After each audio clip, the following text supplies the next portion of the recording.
హరి ఓం. పరమేశ్వర స్వరూపైన సభకి నమస్కారం. మీరు తిరుమల వెళ్ళారనుకోండి, అందరూ మొదటి మెట్టి మీద ఉంటే ఆనంద నిలయంలో ఉండేవాడు ఎవడో. 1000 మంది ఆనంద నిలయంలో ఉంటే కొంతమంది ఆ పై మెట్ల దగ్గర నుంచి కింద మెట్ల వరకు ఉంటారు. ఇంకా కొంతమంది తిరుపతి వెళ్లే వాళ్ళు ఉంటారు ప్రయాణానికి. ఇంకా కొంతమంది రిజర్వేషన్ చేసుకుంటున్న వాళ్ళు ఉంటారు. ఇంకా కొంతమంది పెట్టి చదువుతున్న వాళ్ళు ఉంటారు.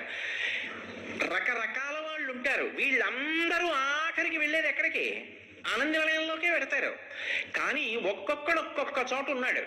అందరూ ఆనంద నిలయానికి పెడతారు. ఇప్పుడు వీళ్ళందరూ వివిధ భూమికల యందు ఉన్నవారు. వీళ్ళందరూ ప్రయాణం మాత్రం ఎక్కడ పూర్తవుతుందంటే ఆనంద నిలయం దగ్గర పూర్తయిపోయింది. ఆయన దర్శనం చరమ ప్రయోజనం, ఆయన దగ్గరికి వెళ్ళడం చిట్ట చివరి ప్రయోజనం. అలా అందరూ ఒకే భూమికలో ఉండరు. ఇంకా బయలుదేరుతున్నాడు అనుకోండి, నీ మొహం ఇంకెప్పుడు వెళ్తావులే, వాడు అప్పుడే తిరుపతి వెళ్ళి వచ్చేసాడు, కూడా గుండు కూడా చేయించుకొచ్చేసాడు, ఇంకా నువ్వు ఎప్పుడు వెళ్తావు, నీ బతుకులు వెళ్ళలేవు అన్నారు అనుకోండి, వాడు ఎంత నిరుత్సాహపడిపోతాడు. ఆయన వెళ్ళొచ్చాడా, తలనీలాలు ఇచ్చొచ్చాడు, ఇప్పుడు చాలా తేలిగ్గా అవుతుంది దర్శనం, చాలా బాగుందిట, బయలుదేరవాయ్, నువ్వు కూడా సంతోషంగా వెళ్ళొస్తావు, ఇంకో రోజు ఉండకపోయావా అన్నారు అనుకోండి, వాడు పరమ సంతోషంగా బయలుదేరతాడు. అందరూ ఒక్కలా ఉండరు, వివిధ మెట్ల మీద నిలబడతారు. కానీ ఏ మెట్టు మీద నిలబడేవాడినైనా ఇంకో మెట్టు మీదకి ఎక్కిస్తుంది ఈ ధర్మం తప్ప, ఈ మెట్టు మీద ఉంటే మాత్రమే మేము చెప్పగలం తప్ప ఈ మెట్టు ఎక్కలేని వాడికి మేము చెప్పడం సాధ్యం కాదని తలుపులు ముయ్యడం ఈ సనాతన ధర్మమునందు ఉండదు. అది దాని ప్రధానమైనటువంటి వైశిష్ట్యం. ఎంత చేతకాని వాడు కానివ్వండి, ఎంత చేతనైన వాడు కానివ్వండి, ఎవరైనా సరే ఈశ్వరుణ్ణి పొందడానికి అర్హులే. వివిధ మార్గములను ఏర్పాటు చేస్తుంది. ఇందులో ఒక్కొక్క మార్గంలో వాడు ఉన్నాడు అని ఒక్కొక్క మార్గంలో పట్టుకొని ఒక్కొక్కలా ఒక్కొక్కడు తరించిపోతాడు. ఇందులో పింకి మార్గాలు కూడా ఉంటాయి, అది విచిత్రం. కొన్ని పింకితనంగా ఉంటాయి. మీకు నేను ఉదాహరణ చెప్పాలంటే, శివానంద లహరిలో శంకర భగవత్పాదులు అంటారు, ఇదే నేను మీతో ఇందాకడి నుంచి మనవి చేస్తున్నది, వివిధ భూమికలు అని. ఒక భూమికలో ఉండి తరించిన వాడు ఇంకొక భూమికలో ఉన్నవాడు అనుకరించడానికి ఉండదు. ఒక్కొక్కసారి నేను మీతో ఒక ఉదాహరణ చెప్పాలి అంటే, మార్గావర్తిత పాదుకా పశుపతే రంగస్య కూర్చాయతే గండూషాంబునిషీచనం పశుపతే అని శంకర భగవత్పాదులు శివానంద లహరిలో అంటారు. మార్గావర్తిత పాదుకా పశుపతే రంగస్య కూర్చాయతే గండూషాంబునిషీచనం పురరిపోర్దివ్యాభిషేకాయతే కించిద్వక్షిత మాంసశేషకబళం నవ్యోపహారాయతే భక్తి కిం నకరోత్యహో వనచరో భక్త్యావతంసాయకే అంటారు. బోయి తిన్నడికి ఏమీ తెలియదు, పరమ అమాయకుడు, కానీ గుండెల నిండా భక్తి ఉంది. మా శివుడు, మా శివుడు, మా తండ్రి, మా తండ్రి, మా తండ్రి, అంతే. పాపం ఆయన అంతకన్నా ఇంకా పై మెట్లు ఎక్కలేడు. జ్ఞానమునందు నిలబడడం ఆయనకి చేత కాదు. కానీ ఆయనకి లింగం కాదు, అది శివుడు. ఆ శివుడు తండ్రి. ఆ తండ్రి తినకపోతే తను తినడం, అది ఆయన భక్తి. మనకి దేవాలయంలో కడితే అది విగ్రహం, నాబోటిగాడికి. తిన్నడికి అది విగ్రహం కాదు, తండ్రి శివుడు కూర్చున్నాడు. అందుకే గుళ్ళోకి వెళ్ళి చూశాడు. శివాలయంలో నిర్మానుష్యంగా ఉంది శ్రీకాళహస్తి. ఆ రోజున ఎవ్వరు లేరు. ఆయన అడిగాడు, శంకరా ఏమన్నా తిన్నావా అని అడిగాడు. పలుకుతాడా? ఎంత నీరసపడ్డావు, మాట కూడా మాట్లాడటలేదు, తినలేదని చెప్పడానికి మొహమాటమా? పరిగెత్తుకు వెళ్ళాడు. ఆయనకి తెలిసి ఉన్నదంతే, ఆయన ఉన్న భూమికి అంతే, ఆయనకి అంతకన్నా పాపం తెలియదు. కానీ కడుపు నిండా భక్తి ఉంది. పరిగెత్తుకెళ్ళి ఒక కాల్చిన అడవి పంది ఉంది అక్కడ, స్నేహితులు కాల్చారు. వెళ్ళి కాళ్ళు చేతులు కొడుక్కొస్తాను తింటానన్నాడు. వేటాడి వెళ్ళాడు, దాన్ని కాల్చారు. బిగదీసుకుపోయి ఉంది శరీరం. ముందు శివుడికి పెట్టాలి, అది ఆయన ప్రేమ. లోకాల్ని కాపాడేవాడు నా తండ్రి, ఆయన తినకుండా నేను ఎక్కడ తింటాను, ఆయనకి పెడతాను. అది పండా కాయ, అది అడవి పంది, అయినా సరే నేను అది తింటాను, అదే పెడతాను. అక్కడ ఇక్కడ కత్తి పెట్టి కోశాడు. ముక్కలు తీసి రుచి చూశాడు. ఈ ముక్క బాగుంది అన్నాడు. కోసి ఆ ముక్క చేత్తో పట్టుకున్నాడు. పరిగెత్తుకు వెళ్ళిపోతున్నాడు. గుర్తొచ్చింది. అది ఎలా ఉంటుందంటే, ఆ భక్తి ఒక్కొక్కసారి ఆ భూమికలో, ఆ భూమిక ఎందే ఉన్నవాడి ప్రేమ ఎలా ఉంటుంది. తల్లి చూడండి, పిల్ల మారం చేసింది అనుకోండి, అన్నం తినవే అందనుకోండి, అమ్మ అమ్మ నాకు బొబ్బ పోయమ్మా, బొబ్బ పోసాక తింటానమ్మా, బొబ్బ పోసాక తింటానమ్మా అందనుకోండి, దీనికి ఇదో పిచ్చిది, బొబ్బ పోయమంటుంది ఏమిటి అని ఇది అన్నం తినేటట్టు లేదని అప్పుడు గబగబా వేడి నీళ్లు పెట్టి లోపలికి తీసుకెళ్లి ఆ గౌ నిప్పి విసుక్కుంటూ గబగబా ఓ చెంబు నీళ్లు పోసి తుడిచేసి కాస్త పౌడర్ రాసి కొనేసాక అమ్మ ఇప్పుడు తింటానని తిందనుకోండి, తినడం ప్రధానం. అప్పుడు అమ్మ అంటుంది, అంత చలిగా ఉంది బయట, బొబ్బ పోసుకుంటారు ఇలా పట్టుకుంది ఇవాళ, అమ్మయ్యా తిన్నావు కదా, తినడం కోసం బొబ్బ పోసి.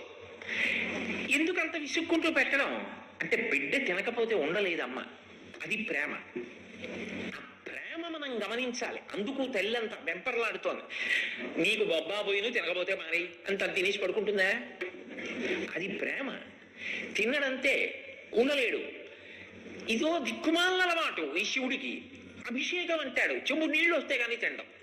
ఎలా? ఓ చేతిలో ధనస్సుంది, ఓ చేతిలో ఇంగిలి మాంసం మొక్కుంది. ఎలా పట్టుకోవాలి నీళ్లు? తొందరగా పెట్టాలి. ఆకలితో ఉన్నాడు పాపం. అటు ఇటు చూశాడు, దేంతో పట్టుకెడతాను, రెండు చేతులతో రెండు ఉంటే. అందుకని అక్కడ ఉన్న ఏట్లో నీళ్లు పుక్కిటితో పట్టుకున్నాడు. గబగబా గుళ్ళోకి పరిగెత్తాడు. శివలింగం మీద ఉన్నటువంటి నిర్మాల్యాన్ని మెత్తటి బ్రష్తో తీస్తారు శివాలయంలో. కూర్చ అంటారు దాన్ని. ఆ కూర్చ ఉంటుంది శివాలయంలో, అది పెట్టి తీయాలి పువ్వులు. ఎందుకంటే తుమ్మి పూలతో కదా ఎక్కువ పూజ చేస్తారు. వాటిని చేత్తో అదే పనిగా రాపాడించకూడదు, ఆ బ్రష్తో తీస్తారు. అందుకని ఆ కూర్చ కావాలి. ఎలా చూశాడు, కూర్చ కనపడలేదు. తను కాలికి వేసుకున్న చెప్పు మెత్తగా నలిగిపోయింది. ఆ ఎంగిలి మాంసం అక్కడ పెట్టి కాలికున్న చెప్పు తీసి తుడిచేశాడు. ఇప్పుడు శివుడు అన్నాడు, అబ్బా ఎంత గొప్ప కూర్చతో తుడిచావురా అన్నాడు. నువ్వు స్నానం చేస్తే కానీ తినవు కదూ. నోట్లో ఉన్న ఎంగిలి నీళ్లు శివలింగం మీద ఉమిశాడు. దివ్యాభిషేకాయతే, ఎంత గొప్ప అభిషేకం రా అన్నాడు. ఆయన ఆ ఎంగిలి మాంసం మొక్క అక్కడ పెట్టి తిను, ఏమిటి తెచ్చానుగా తిను అన్నాడు. తినలేదు శివుడు. తినవా? నువ్వు తినకుండా నేను తిన్న తల కొట్టేసుకుంటాను తినకపోతే అన్నాడు. చటుక్కుని తినేశాడు. దివ్యోపహార నవ్యోపహారాయతే, కొత్త ఆహారం అయింది శివుడికి అది. శంకరాచార్యులు వారు అన్నారు, భక్తి కిం నకరోత్యహో వనచరో భక్త్యావతం సాయకే. శివ భక్తి ఎంత గొప్పదయ్యా, ఆ భక్తి ఎంత పని చేయించిందయ్యా అన్నారు. ఇప్పుడు నాకు చెప్పండి, తిన్నాడు, అలా పెడితే తిన్నాడుగా. రేపు నేను అలా చేస్తే శివాలయానికి వచ్చి మహాపాపం సంక్రమిస్తుంది. ఆయనకు అంతే తెలుసు, ఆ భూమికలోనే ఉన్నాడు. కానీ ఆయన గుండెల నిండా ప్రేమ ఉంది. దాన్ని శంకరుడు తీసుకున్నాడు. నాకు అంతకన్నా పై భూమిక మీద ఉన్నాను, నాకు తెలుసు అలా చేయకూడదని తెలుసు. అంతకన్నా ఇంకొకలా చేయగలిగిన భూమికలో నేనున్నాను, నేను అలాగే చెయ్యాలి. అందుకే ఒక భూమిక మీద ఉన్నవాడు కింద భూమిక మీదకి రాకూడదు, కిందకి దిగిపోవడం. పై భూమికను ఎక్కాలి, పై మెట్లు ఎక్కుతూ వెళ్ళాలి. అంతేగాని తిన్నడికి జరగలేదా అండి, నేను అలా చేస్తానండి అంటే అది మెట్ట వేదాంతం, అలా కుదరదు. పసిపిల్లవాడు సీసాతో కాసిన పాలు తాగి నిద్రపోతాడు, నువ్వు నిద్రపోతావా? భోజనం చేయాలి, చేసి పడుకోవాలి. భక్తి కూడా అంతే. ఒక భూమికలో ఉన్నవాడు ఆ భూమికలో ఉండి తరించగలడు. ఎప్పుడు భక్తి పండిపోతే గుండెల నిండా తప్ప అది అనుకరించి మనం కూడా అలా వెళ్ళిపోవచ్చు అనుకుని మాత్రం అనుకరించే ప్రయత్నం చేయకూడదు. అది గుండెల్లో నిండిపోయిన భక్తిని బట్టి ఉంటుంది. నీకు కూడా భక్తి నిండిపోయి ఉంటే ఏమో ఏం చేసినా ఈశ్వరుడు అంగీకరిస్తాడా అంటే కాదు అని చెప్పడం సాధ్యం కాదు, అవునని చెప్పడం, ఈ అనుభవాల్ని పట్టుకుని అందరూ అలా చెయ్యనని చెప్పడం సాధ్యం కాదు. నువ్వు పైకిక్కని చెప్పవలసిన అవసరం మాత్రమే ఉంటుంది. అందుకే ఆరోహణ ప్రధానమై ఉంటుంది. ఒక భూమిక నుంచి ఇంకొక భూమికలోకి పైకెక్కుతూ వెళ్ళాలి భక్తిలో. ఒక్కొక్కసారి యువతలవాడు ఉండడం కాదు పెంకితనం, అవతలవాడు పెంకితనం కల్పిస్తాడు, అదో చమత్కారం. కల్పించి సంతోషిస్తాడు. ఆయన లీలాది, ఆయన అదో చమత్కారమైన పరీక్ష పెడతాడు. అర్జునుడు పరమశివుడి గురించి తపస్సు చేస్తున్నాడు. పరమశివుడి గురించి తపస్సు చేస్తున్నటువంటి అర్జునుడికి శంకరుడు కనపడితే ధనస్సు పెట్టి కొడదాం, ఆయనతో మల్లయుద్ధం చేద్దాం, ఆయన్ని గుద్దుదాం, ఆయన్ని కౌగిలించుకుందాం, కింద పడదాం, మీద పడదాం అని ఆయన ఏం అనుకోలేదు. ఆయన్ని దర్శనం చెయ్యాలి అని ఒక రూపంతో కనపడమని అడిగాడు. అసలు ఆయనకి రూపం ఉండదండి, ఆయన ఎక్కడో ఉంటాడని చెప్పడం తప్పండి, పరమ తప్పు. మరి పురాణాలన్నీ ఏమైపోయినట్టు? కాబట్టి మీరు స్థాయిలో ఉన్నారు కాబట్టి, మీరు ఒక భూమికలో ఉన్నారు కాబట్టి, కింద భూమికల్లో ఉన్న వాళ్ళందరూ తప్పు మార్గంలో ఉన్నారని చెప్పడం కూడా తప్పే. అక్కడ భక్తి పండినప్పుడు ఈశ్వరుడు అక్కడ అనుగ్రహించవచ్చు, మనం చెప్పలేము. ఇప్పుడు ఆయన పరమభక్తితో తపస్సు చేస్తున్నాడు. శంకరుడు ఒకందుకు పరీక్ష పెట్టాడు. రేపొద్దున పాశుపతాస్త్రం పట్టుకోవాలి అంటే గొప్ప శక్తి ఉండాలి, అది తనని ముట్టుకుంటేనే వస్తుంది. అందుకే తనతో కలియబడాలి, తనతో యుద్ధం చెయ్యాలి, గుద్దాలి, తన్నాలి, తనతో అర్జునుడి శరీరం రాపాడించాలి. అప్పుడు పాశుపతాస్త్రం పట్టుకునే శక్తి పొందుతాడు. దానికి ఒక చమత్కారం చేశాడు. ఈయన ధైర్యం ఎంత? ఓ పరీక్ష పెడతా. తెలియదా? శివుడికి తెలుసు, లోకానికి తెలియచెప్పాలి, అందుకు పరీక్ష. అంతేకాని శివుడికి తెలియక పరీక్ష పెట్టాడని అనకూడదు. అప్పుడు అందరూ తెలుసుకోవాలి అర్జునుడి అర్హత ఏమిటో, అందుకు పరీక్ష పెట్టాడు.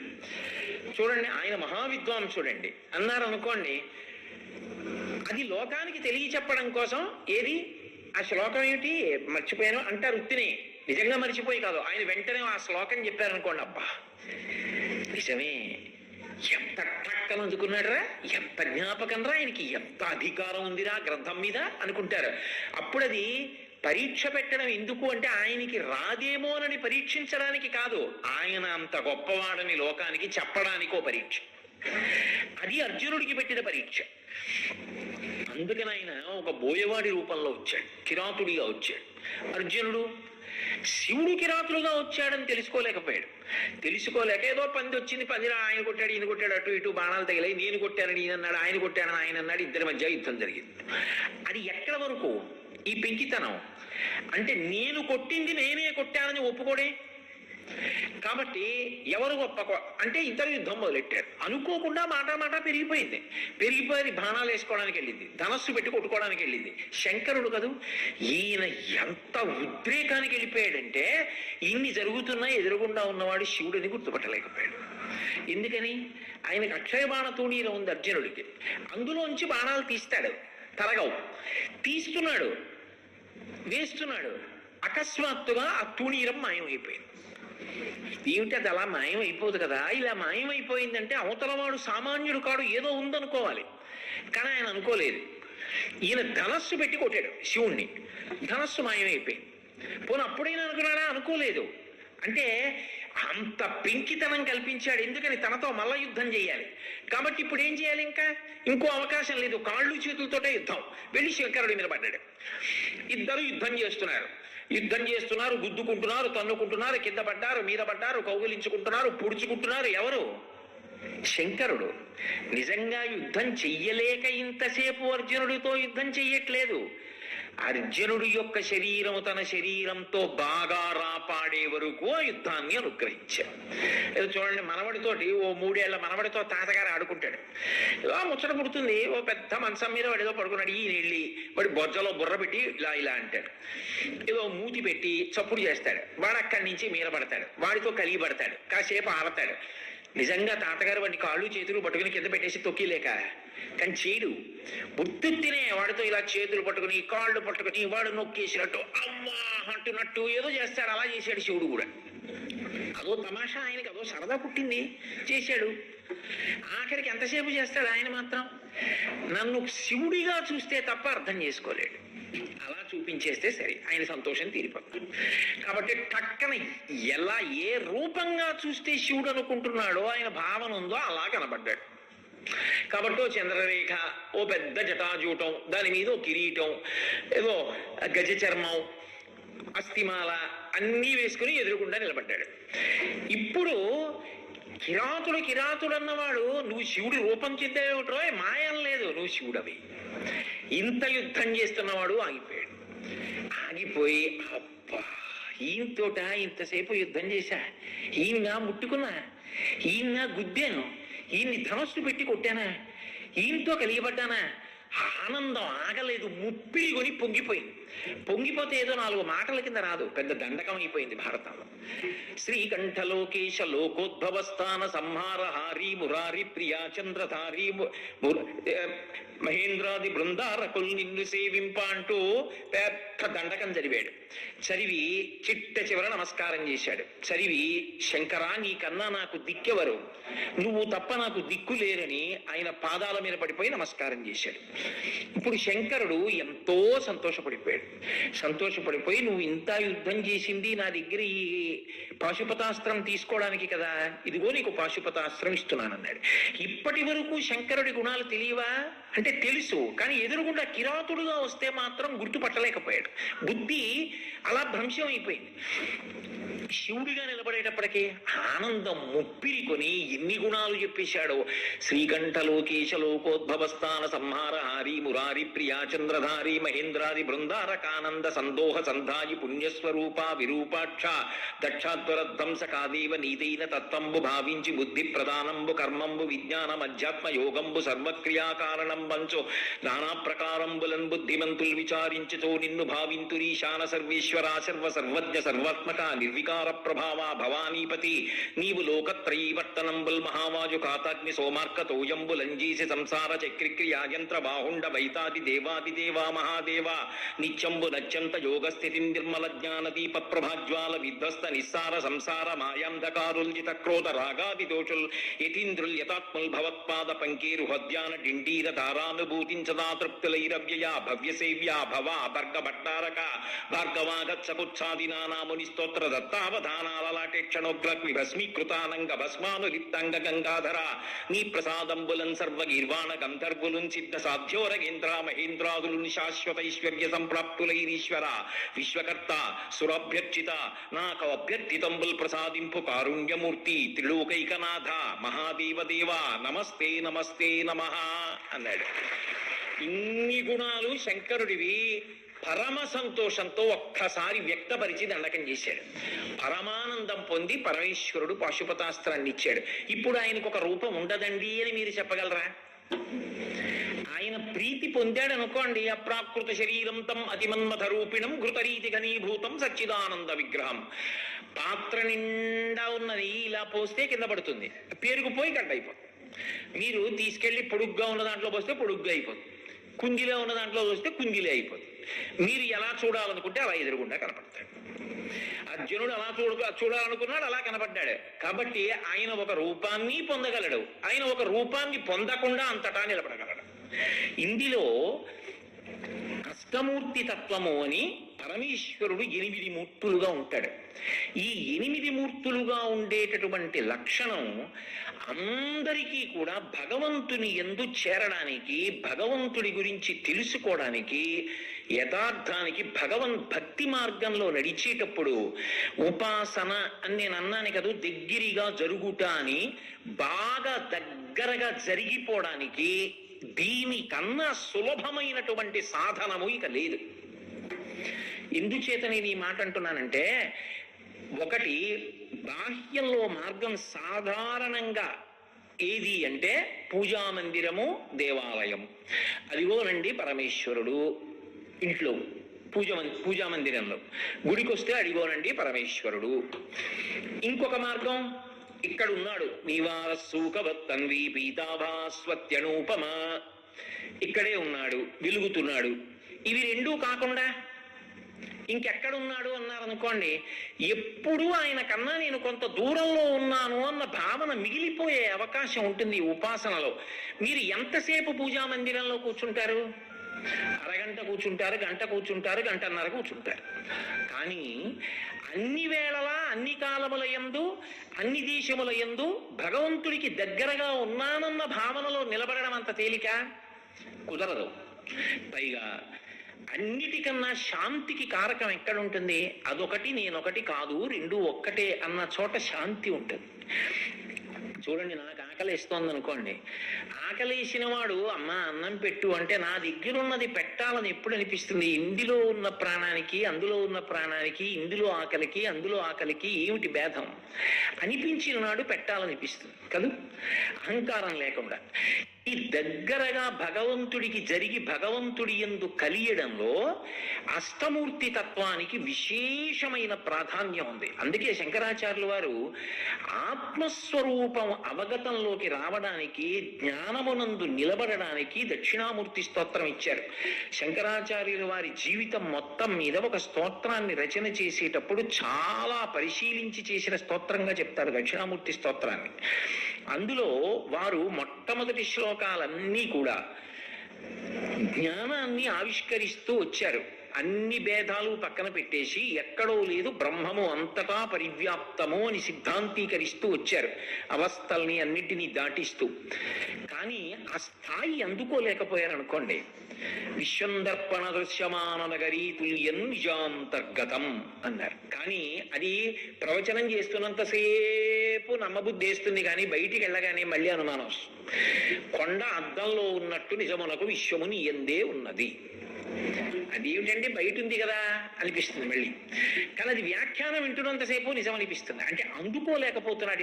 అంటే ఆ భూమికకి దగ్గరగా ఎక్కినవాడు కాడు. మీరు పిల్లాన్ని చూడండి, ఏదో పెద్ద చక్రం ఉంటుంది, వాడిని కింద మొట్టమొదటి కుర్చీలో కూర్చోబెడతారు, కూర్చోబెట్టి ఇలా ఎక్కించి కూర్చోబెడతారు, మళ్ళీ ఇంకొంచెం పైకెత్తి ఇంకోండి కూర్చోబెడతారు, ఇలా పైకెత్తి ఇంకోండి కూర్చోబెడతారు. జెయింట్ వీల్ అంటారు కదా. అది అలా వెళ్ళి వెళ్ళి వెళ్ళి వెళ్ళి వెళ్ళి వెళ్ళి ఇక్కడికి ఎక్కుతుంది పైకి. ఇప్పుడు పిల్లాడంటాడు, బాబోయ్ భయం వేస్తోంది, ఇక్కడి నుంచి చూస్తే దిగిపోదాం దిగిపోదాం అంటాడు. అది మళ్ళీ ఇలా దిగిపోతూ వస్తుంది ఎక్కిస్తుంటే. కిందకు వచ్చిన తర్వాత బాగుందంటాడు. అన్న తర్వాత మేనమామ ఏం చేస్తాడంటే గట్టిగా పట్టుకుంటాడు, ఏం భయం లేదురా నేను ఉన్నాను కదా అంటాడు. కొంచెం వేగంగా తిప్పడం మొదలెడతాడు. వాడు ఇలా పైకి ఎక్కేటప్పటికి భయపడిపోతాడు, మళ్ళీ కిందకు వస్తుంటే సంతోషిస్తాడు. వాడికి ఇంకా భూమికి యందు ఊంచుకోలేడు, అందుకే అంత పైకి ఎక్కుదాం అనుకున్నవాడు ఎక్కాక భయపడతాడు, కిందకు వచ్చేసాక సంతోషపడుతూ ఉంటాడు. ఆకన్నా దింపేశాను అనుకోండి అమ్మయ్య అంటాడు, ఎరా మళ్ళీ ఎక్కుతుంటే వద్దు అంటాడు. సరే ఆ తర్వాత తెలుసుకున్న తర్వాత ఎక్కుతానని ఉత్సాహపడతాడు. ఇప్పుడు ఆ భూమికి యందు నిలబడగలిగిన ప్రజ్ఞ వస్తే, అలా అందరూ ఆ భూమికి యందు నిలబడలేరు, కానీ అందరినీ దగ్గరగా జరపాలి. జగద్గురువుల యొక్క గొప్పతనం ఏమిటంటే ఒక్క తోపు తొయ్యగలరాయి. సామాన్యుడు ఏం చేయగలడు? అది చేస్తే శంకర భగవత్పాదులు లాంటి మహాపురుషులు చెయ్యాలి. అందరినీ ఒక్కసారి దగ్గరగా తోశారు. తోసి అనుభవించండి. ఇప్పుడు మీరే బెంగ పెట్టుకోకుండా మీకు మార్గం చెప్తున్నానన్నారు.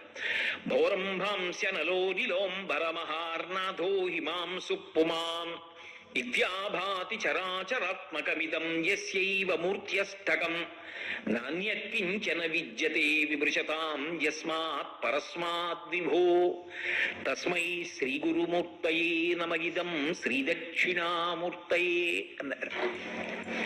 భగవంతుడు 8 రూపములలో ఉన్నాడు. నీకు కావలసింది రూపం కదా, రూపం నీ ఎదురుగుండా ఉంటే కదా నామం వస్తుంది. ఇవి రెండు ఒకదాన్నొకటి విడిచిపెట్టవసమండి. రూపం ఉంటే నామం ఉంటుంది, నామం ఉంటే రూపం ఉంటుంది. ఇదొకటి చమత్కారం, మీరు బాగా పట్టుకోవాలి. నేను ఒక రూపం చెప్పాను అనుకోండి, మీరు నామం చెప్తారు. తల మీద ఇలా అర్ధచంద్రవంక ఉండి పెద్ద జటాజూట ఉండి అందులో గంగ ఉంటుంది, ఇలా తడిసిపోయి ఉంటుంది జుత్తు, ఏనుగు చర్మం కట్టుకుని పైన ఇలా ఓ జింక చర్మం లాంటిది వేసుకుని ఇలా అరమోట్పు కందులతో ఉండి పక్కన ఇలా 3 మొనలున్నటువంటి త్రిశూలాన్ని పెట్టి దానికి ఒక కమండలం పక్కన పెట్టుకుని ఇలా చేతిలో చెయ్యి వేసుకుని పద్మాసనం వేసి కూర్చుంటాడు. ఎవరైనా శివుడు అంటాం. రూపం చెప్పారనుకోండి నామం చెప్తారు. నేను శివుడు అన్నాను అనుకోండి మీరు రూపం చెప్తారు కదా. నామం చెప్తే రూపం చెప్తారు, రూపం చెప్తే నామం చెప్తారు. ఇప్పుడు ఆ రూపం ఇంట్లో ఉంది, బయటికి వస్తే పూజ గదికి దూరం అయిపోయాను. గుళ్ళో రూపం ఉంది, బయటికి వెడితే నేను గుళ్ళో లేను, దేవుడికి దగ్గరగా లేను, వీధిలోకి వెళ్ళాను. ఇది కదా భావన కాదు. ఎప్పుడూ నువ్వు భగవంతుడికి దగ్గరగానే ఉన్నావు. నీకు భగవంతుడి కన్నా దూరంగా ఉండే అవకాశం అసలు జీవితంలో లేదు. ఎప్పుడూ భగవంతుని ఎందే ఉన్నావు. అప్పుడు భక్తి నిలబడి శాంతి కలుగుతుంది, భేదభావం పోతుంది. ఇప్పుడు ఇది కానిది ఏది ఉంది అన్న ప్రశ్న వస్తుంది. అప్పుడు అది కానిది ఇంకొకటి లేదు, కాబట్టి ఉన్నది శివుడు ఒక్కడే అవగతమవుతుంది. ఇది పెద్ద తోపు. ఆ తోచేయడంలో శంకర భగవత్పాదులు అద్భుతమైనటువంటి విషయాన్ని ప్రతిపాదిస్తున్నారు. శివుడు 8 రూపములుగా ఉన్నాడు. ఏవి 8? 63 లీలామూర్తులు కావు. ఏదో ఊర్ధ్వతాండవమూర్తి, నటరాజమూర్తి, భిక్షాటనమూర్తి అవి కావు. ఇక్కడ ఆయన చెప్తున్నది భూమి శివుడు, అగ్ని శివుడు, నీరు శివుడు, వాయువు శివుడు, ఆకాశము శివుడు, సూర్యుడు శివుడు, చంద్రుడు శివుడు, నేననుకుంటున్న జీవుడు శివుడు. ఇవి కాక ఇంకొకటి నాకు చూపించండి 9వది. ఈ 8 కాకుండా 9వది ఉందండి అని చూపించడానికి ఏమీ లేదు. ఈ 8గా శివుడు వస్తే దాన్ని అష్టమూర్తి తత్వము అంటారు. అష్ట అంటే 8, మూర్తి అంటే ఆ రూపమును ధరించుట మూర్తి అని నేను అన్నాను అనుకోండి, దాని అర్థం ఏమిటంటే ఒకటి అనుభవంలోకి వస్తుంది కానీ దానికి ఓ రూపం ఉండదు. అది రూపంగా వచ్చిందనుకోండి మూర్తివంతమైంది అంటారు, అంటే ఒక రూపాన్ని పొందింది అంటారు. ఒక రూపాన్ని పొందితే అది మూర్తి. మనం చూడండి లోపలికి వెంకటరమణ మూర్తి అండి, విష్ణుమూర్తి అండి అంటాం. విష్ణుమూర్తి అండి అంటే విష్ణువు అంతటా వ్యాపించిన వాడు ఇదిగో ఇలా రూపాన్ని పొందాడు, పొందితే మూర్తి అయ్యాడు. పృథివీ భూమి అన్నాను అనుకోండి, భూమి అంటే ఇదంతా భూమే, కానీ దీని యందు భగవత్ సంబంధమైనటువంటి కొన్ని విభూతులు ఉన్నాయి, కొన్ని ప్రత్యేకమైనటువంటి శక్తులు ఉన్నాయి. ఆ శక్తులు లేవనుకోండి అసలు మనం ఎవ్వరం నిలబడడం అనేటటువంటి మాట ఉండదు. ఈ విభూతులన్నీ కలిపితే అది శివుడై నిలబడతాడు. అప్పుడు అలా మీరు అవన్నీ విన్న తర్వాత అబ్బా అలా ఒక్కసారి చూడాలనుంది అని మళ్ళీ వచ్చారనుకోండి, ఒక రూపంగా చూడాలని మళ్ళీ అన్నారనుకోండి, అప్పుడు పృథివీలింగం, కాంచీపురంలో పృథివీలింగం, జంబుకేశ్వరంలో జలలింగం, అరుణాచలంలో అగ్నిలింగం, చిదంబరంలో ఆకాశలింగం, శ్రీకాళహస్తిలో వాయులింగం, కోణార్కలో సూర్యలింగం, సీతాకుండంలో చంద్రలింగం, కాఠ్మండూలో యజమానలింగం. ఈ ఎనిమిది లింగ స్వరూపాలై ఉంటాయి. దాని దగ్గరికి వెళ్ళడం అంటే అంతటా ఉన్న ఆ లక్షణానికి పూజ చేయడం. ఇప్పుడు మీరు చూడండి, కాంచీపురంలో పృథివీలింగం అని నేను అన్నాను అనుకోండి, కేవలము పృథివీ అంటే భూమి అంటే ఈ మట్టి అని కాదు, దీనికి కొన్ని ప్రత్యేక విభూతులు ఉన్నాయి. ఈ ప్రత్యేక విభూతులు ఉన్నాయి కాబట్టి దీన్ని భూమి అని పిలుస్తారు. అసలు దీనికి భూమి అని పేరు ఎందుకు వచ్చింది అంటే ఇది నీటి యందు పుట్టింది కనుక. ఇది నీటిలో తేలుతూ ఉంటుంది. అందుకే కదా ఒకానొకప్పుడు హిరణ్యాక్షుడు తీసుకెళ్లి దీన్ని ముంచేస్తే ఆ కోర మీద పైకి తేల్చాడు స్వామి దీన్ని. నీటి నుంచి వచ్చింది కాబట్టి దీనికి భూమి అని పేరు. అలాగే అనంత అని ఒక పేరు. ఇది ఎంత ఉన్నది అని నేను అడిగాను అనుకోండి, మీరు వెంటనే కొలత వేసి ఇది ఇన్ని మైళ్ళు ఉంటుంది అని చెప్పడం ఎప్పుడూ సాధ్యం కాదు. ఇన్ని మైళ్ళు ఉన్నది అని ఒక చోట నిలబడి అక్కడి నుంచి ఎంత మొత్తం పృథివీ, ఇక్కడి నుంచి భూమి ఎంత దూరం ఉంది అంటే చెప్పడం ఏ ఒక్కరికి సాధ్యం కాదు. అందుకే అంత విశాలమైనటువంటి స్థితిలో ఉంటుంది కాబట్టి దానికి అనంత. ఇది భగవంతుని యొక్క అనుగ్రహం చేత అలా తయారైంది. ఇది అలా అనంతంగా లేదనుకోండి, ఇన్ని ప్రాణులు ఎలా పడతాయి? అసలు ఎక్కడ ఉండాలి? ఉండడం కుదరదు. ఒకవేళ ఉన్నా గాలి కదులుతుంది, నీరు కదులుతుంది, అగ్ని కదులుతుంది. నేను ఎండుకట్టెకి వెనక అంటించాననుకోండి, అది కదులుతూ ముందుకు వెళ్ళిపోతుంది, ఆఖరి వరకు కాలిపోతుంది. ఆఖరణ వస్తువు అయిపోయింది అనుకోండి, కాల్చబడుతున్న వస్తువు అగ్ని నిధనం అయిపోతుంది, ఆరిపోతుంది తనంత తాను. కానీ భూమి కదిలింది అనుకోండి, ఇక ఎవరైనా ఉంటారా? ఈ ఐశ్వర్యము అని మనం దేన్ని పిలుస్తున్నామో అది ఉంటుందా? గుజరాత్లో భూమి కొద్ది సేపు కంపించింది, కదిలింది, ఎన్ని కోట్ల ఐశ్వర్యం భ్రష్టమైపోయింది, ఎన్ని లక్షల మంది ప్రాణాలు పోతాయి. భూమి కాని కదిలిందా, అది పైన కానివ్వండి, సముద్రం లోపల భూమి కానివ్వండి, సముద్రం లోపల భూమి కంపించినా సరే ఉత్పాతములు ఏర్పడతాయి. ఈ భూమి కదలకుండా ఉండాలి, కదలకుండా భూమి అలా ఉండాలి. తన చుట్టూ తాను జరగడం విడిచిపెట్టండి, కదలకుండా భూమి ఉండాలి. అలా ఉండేటట్టుగా చేసిన విభూతి మీరు నేను మాత్రం చేయలేదు. ఇది సనాతన ధర్మం యొక్క గొప్పతనం. చేసిన వాడు ఉన్నాడని నమ్మడం తప్ప వాడు లేడు ఇది ఇలా ఉంటుందని చెప్పరు, వాడు లేకపోతే ఇది ఇలా ఉండదు. కాబట్టి ఈ భూమి అచల కదలకుండా ఉంది. అది కదలకుండా ఉండడంలోనే అసలు భవతి అంటారు సంస్కృతంలో. భవతి అంటే ఉన్నాడు. అసలు మనం ఉండడము, మన ఇల్లు ఉండడము, మన గొర్రె మేక ఆవు దూడ ఉండడము, భార్య పిల్లలు ఉండడము, ఇవన్నీ ఎక్కడున్నాయి? భూమి కదలకుండా ఉండడంలో ఉంది. భూమి కదిలిందా, ఇందులో ఎన్నుంటాయి ఎన్నుండవు ఎవరూ చెప్పలేరు. కాబట్టి అచల కదలకుండా ఉండాలి భూమి. ఇలా కదలకుండా భూమి ఉండేటట్టు చేసినటువంటి శక్తి ఏది ఉన్నదో అది శివుడు, అది అచల.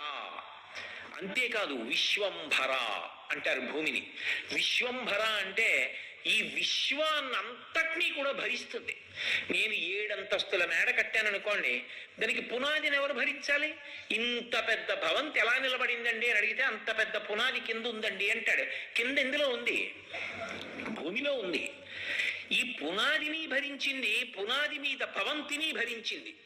ఈ రెండిటినీ భరించింది ఎవరు? భూమి భరించింది. అందుకే విశ్వంభర, విశ్వాన్నంతటినీ భరిస్తోంది కాబట్టి భూమి. నేను ఇంతకన్నా ఎక్కువ నేను భరించను అని అది ఒక నియమం పెట్టి ఉంది అనుకోండి. ఇప్పుడు చూడండి, దేనికైనా కూడా క్యారింగ్ కెపాసిటీ అంటాం. ఏదో ఇంత భరిస్తుంది, ఇంతకు మించిది భరించదు అంటాం. ఇంతకన్నా భూమి భరించదు అని ఓ నియమం పెట్టాడు అనుకోండి పరమేశ్వరుడు. అసలు అంతకన్నా ఎక్కువ ఎక్కడ వస్తోందో బరువు ఎవరైనా చెప్పగలరా? ఎక్కడ ఎవడు ఏం చేశాడో, ఇంకో బరువు తెచ్చి వేశాడో? ఈ భూమి మీద, చాలా విశాలమైన భూమి మీద ఎవడో ఎక్కడో ఏదో బరువు వేశాడు. ఈ భూమి అకస్మాత్తుగా మునిగిపోయింది అనుకోండి. అయ్యి బాబోయ్ నేను వేయలేదనే లోపల ఇన్ని కోట్ల మంది వెళ్ళిపోతారు. కోట్లకి కోట్లు జీవరాశులన్నీ వెళ్ళిపోతాయి. అలా అనకుండా నేను తర్వాత నాకు కొడుకు, నా కొడుకు కొడుకు, మనవలు, ముని మనవలు, ఇంతమంది వచ్చినా, కొత్తగా ఇన్ని చెట్లు పుట్టినా, చెట్లకి కాయలు కాసినా, కొత్త కొత్త భవంతులు కట్టినా, 7 అంతస్తులు కట్టినా, 14 అంతస్తులు కట్టినా భరిస్తున్నది ఎవరు? భూమి. అసలు అదే కాదు చమత్కారం. అసలు అలా నిలబడేదాన్ని కట్టడానికి ఆధారం ఏమిటి? భూమే. మట్టి కాల్చి కదా సిమెంట్ చేసి కడుతున్నాం. అందుకే పూర్వం ఒక లక్షణం ఉండేది, ఇది ఈశ్వరుడు, ఇది శివుడు, కాబట్టి దీన్ని కాల్చేవారు కాదు. అన్నిటికన్నా ప్రధానం ఏమిటంటే ఇది కాల్చేవారు కాదు. దీన్ని కాల్చడం ఒకప్పుడు దోషంగా భావించేవారు.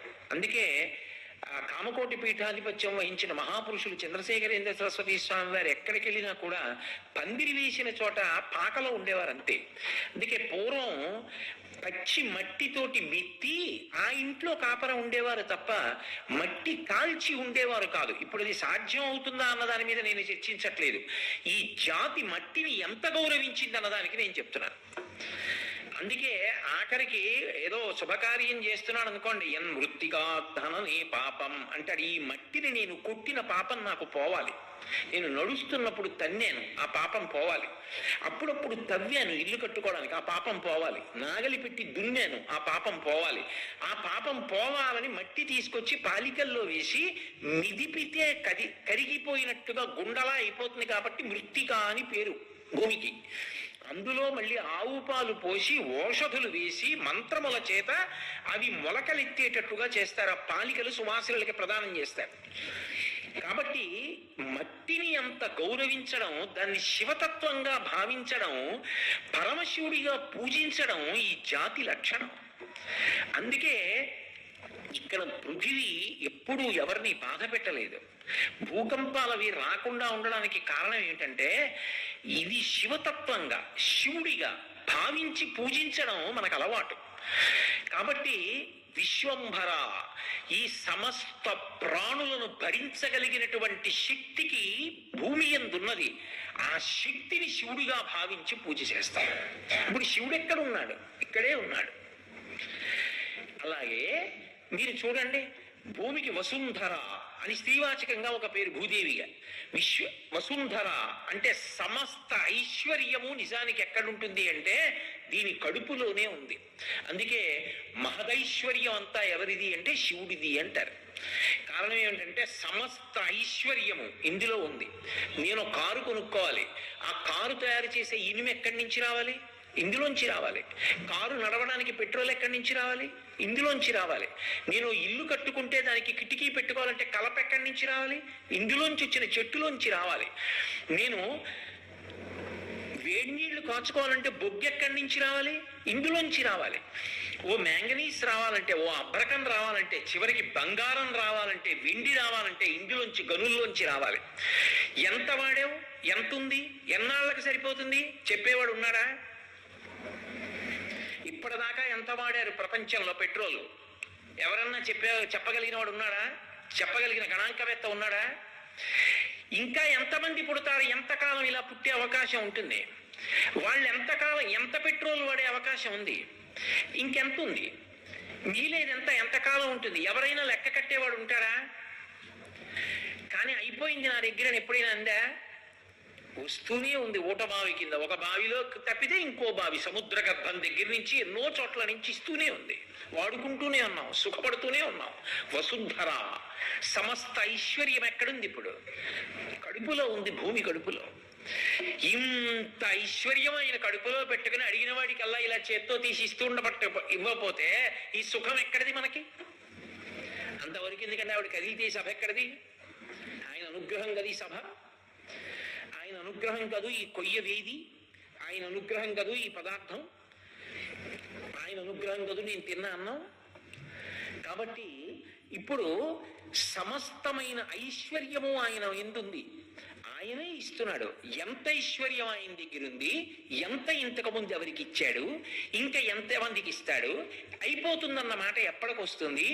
కట్టగలిగినటువంటి గణాంకవేత్త పుట్టినది లేదు.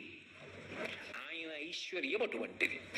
ఆ ఐశ్వర్యాన్ని శివుడిగా కొలిచి అభిషేకించి నమస్కరించడం ఈ జాతి అలవాటు. అంతేకాదు, దీనికి ఒక ప్రత్యేక లక్షణం ఉంది. గోత్ర అని పిలుస్తారు. గోత్ర అన్న మాటకు అర్థం ఏంటంటే, పైనుంచి చూశారనుకోండి ఎన్నో పర్వతములు ఉంటాయి. ఇప్పటికీ మనం వెంకటాచలం పెడితే మొట్టమొదటి ఆదివరాహస్వామి దర్శనం చేస్తాం. ఆదివరాహస్వామి వక్షస్థలం మీద అమ్మవారి ఇలా ఉంటుంది. ఆయన ముట్టి ఆవిడ చెవి దగ్గరికి వస్తుంది. వరాహ పురాణంలో చెప్తారు. ఆవిడ అడిగింది భూధరముల గురించి చెప్పమని అడిగింది, పర్వతముల గురించి అడిగితే ఆయన పర్వతముల యొక్క చరిత్ర అంతా చెప్పాడు. చెప్తున్నప్పుడు ఆవిడ చెవి దగ్గర ముట్టి పెట్టి చెప్తుంటే ఆవిడ తొడ మీద కూర్చుని ఎంత మురిసిపోయిందో అవన్నీ విని. ఎప్పుడైనా విమానంలోంచి వెడుతుంటే విమానం కిందకి దిగుతూ ఉండగా కనపడతాయి ఎన్ని పర్వతములు ఇలా గుప్పిళ్లతో మట్టి పోసినట్టుగా. అంత అందంగా ఇన్ని పర్వతములతో ఉంటుంది. ఆ పర్వతముల నిండా అరణ్యములు, వాటి నిండా క్రూర మృగములు, సింహముల దగ్గర నుంచి చిట్టులుకల వరకు ఉంటాయి. ఇన్ని పర్వతములను ధరించి ఉన్నటువంటిది కాబట్టి గోత్ర. ఈ వీటిని భరించగలిగిన శక్తి ఎక్కడిది? ఇన్ని పర్వతాలని ఎలా భరిస్తోంది? కొన్ని పరమ పవిత్రములు, అందులో ఎన్ని సెలయేళ్లు, ఎన్ని తీర్థములు, ఎన్ని అరణ్యాలు. ఆ శక్తిని శివశక్తిగా చూసి నమస్కరించాం మనం. అది పృథివీ, అది భూమిగా శివుడు. అంతేకాదు, అసలు ఈ లోకంలో ఒకడి కష్టం తీరాలన్నా, ఒకడు సంతోషం పొందాలన్నా, పాపం పోవాలన్నా, దేవతల అనుగ్రహం కలగాలన్నా ఖచ్చితంగా ఉండవలసినటువంటి ప్రాణి ఏది అంటే గోవు. ఎందుకని అంటే గోవు పరదేవతా స్వరూపం. ఒకడు ఒక పెద్ద కార్యం తలపెట్టాడు అనుకోండి, వాడికి ఆ కార్యం తలపెడితే దాన్ని నిర్వహించగలిగినటువంటి శక్తి వాడు గతంలో చేసుకున్న పాపముల వలన వాడికి లేదు. కాబట్టి ఇప్పుడు ఆ కార్యం జరగదు, వాడి పేట్ల మీద కూర్చొని చేయలేడు. ఇప్పుడు వాడి పాపములు కాల్చేయాలి. ముందు దేని చేత కాలుతుంది అంటే ఒక్క పంచగవ్యము చేత కాలుతుంది. ఏదైనా శాస్త్రం చెప్పింది నమ్మకం. తస్మాత్ శాస్త్రం ప్రమాణంతే కార్యాకార్యం వ్యవస్థితం. పంచగవ్యాలు ఎక్కడి నుంచి వస్తాయి? 5 ఆవులోంచి వస్తాయి కాబట్టి పంచగవ్యం అంటారు.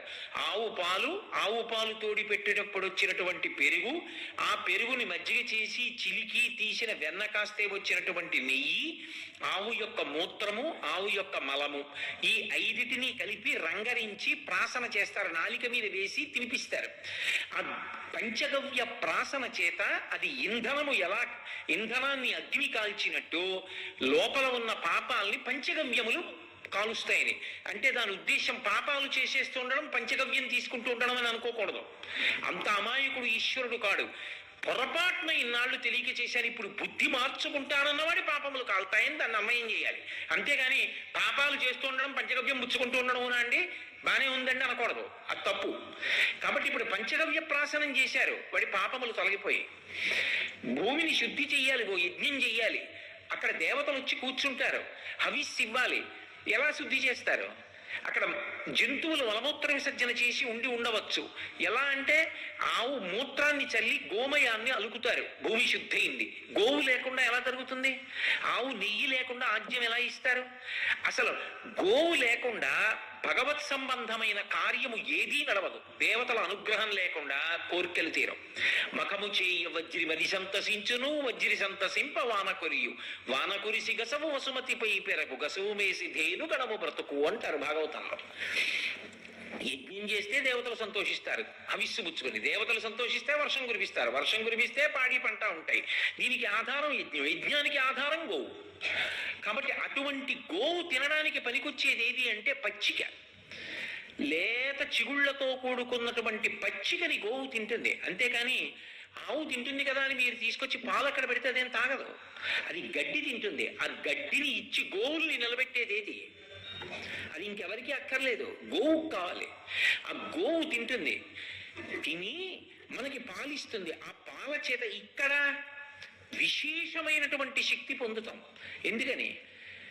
ఒక్కొక్క పాలు ఉన్నాయనుకోండి, ఒక్కొక్క జంతువువి, దాని ధర్మం ఆ పాలలో ఉండొచ్చు. కానీ ఆవు పాల యందు ఉన్నటువంటి సత్వగుణం ఎటువంటిది అంటే పసిపిల్లలు తాగుతారు, బ్రహ్మచారి తాగుతాడు, గృహస్థు తాగుతాడు, వానప్రస్థు తాగుతాడు, సన్యాసి తాగుతాడు, దీక్షితుడు తాగుతాడు, అనారోగ్యంలో ఉన్నవాడు తాగుతాడు. దాన్ని తీసుకెళ్లి శివలింగం మీద అభిషేకం చేశారనుకోండి, ఊర్ధ్వలోకాలు వస్తున్నాయి. ఇన్నిటిని ఇస్తున్నది ఏది? ఆవు.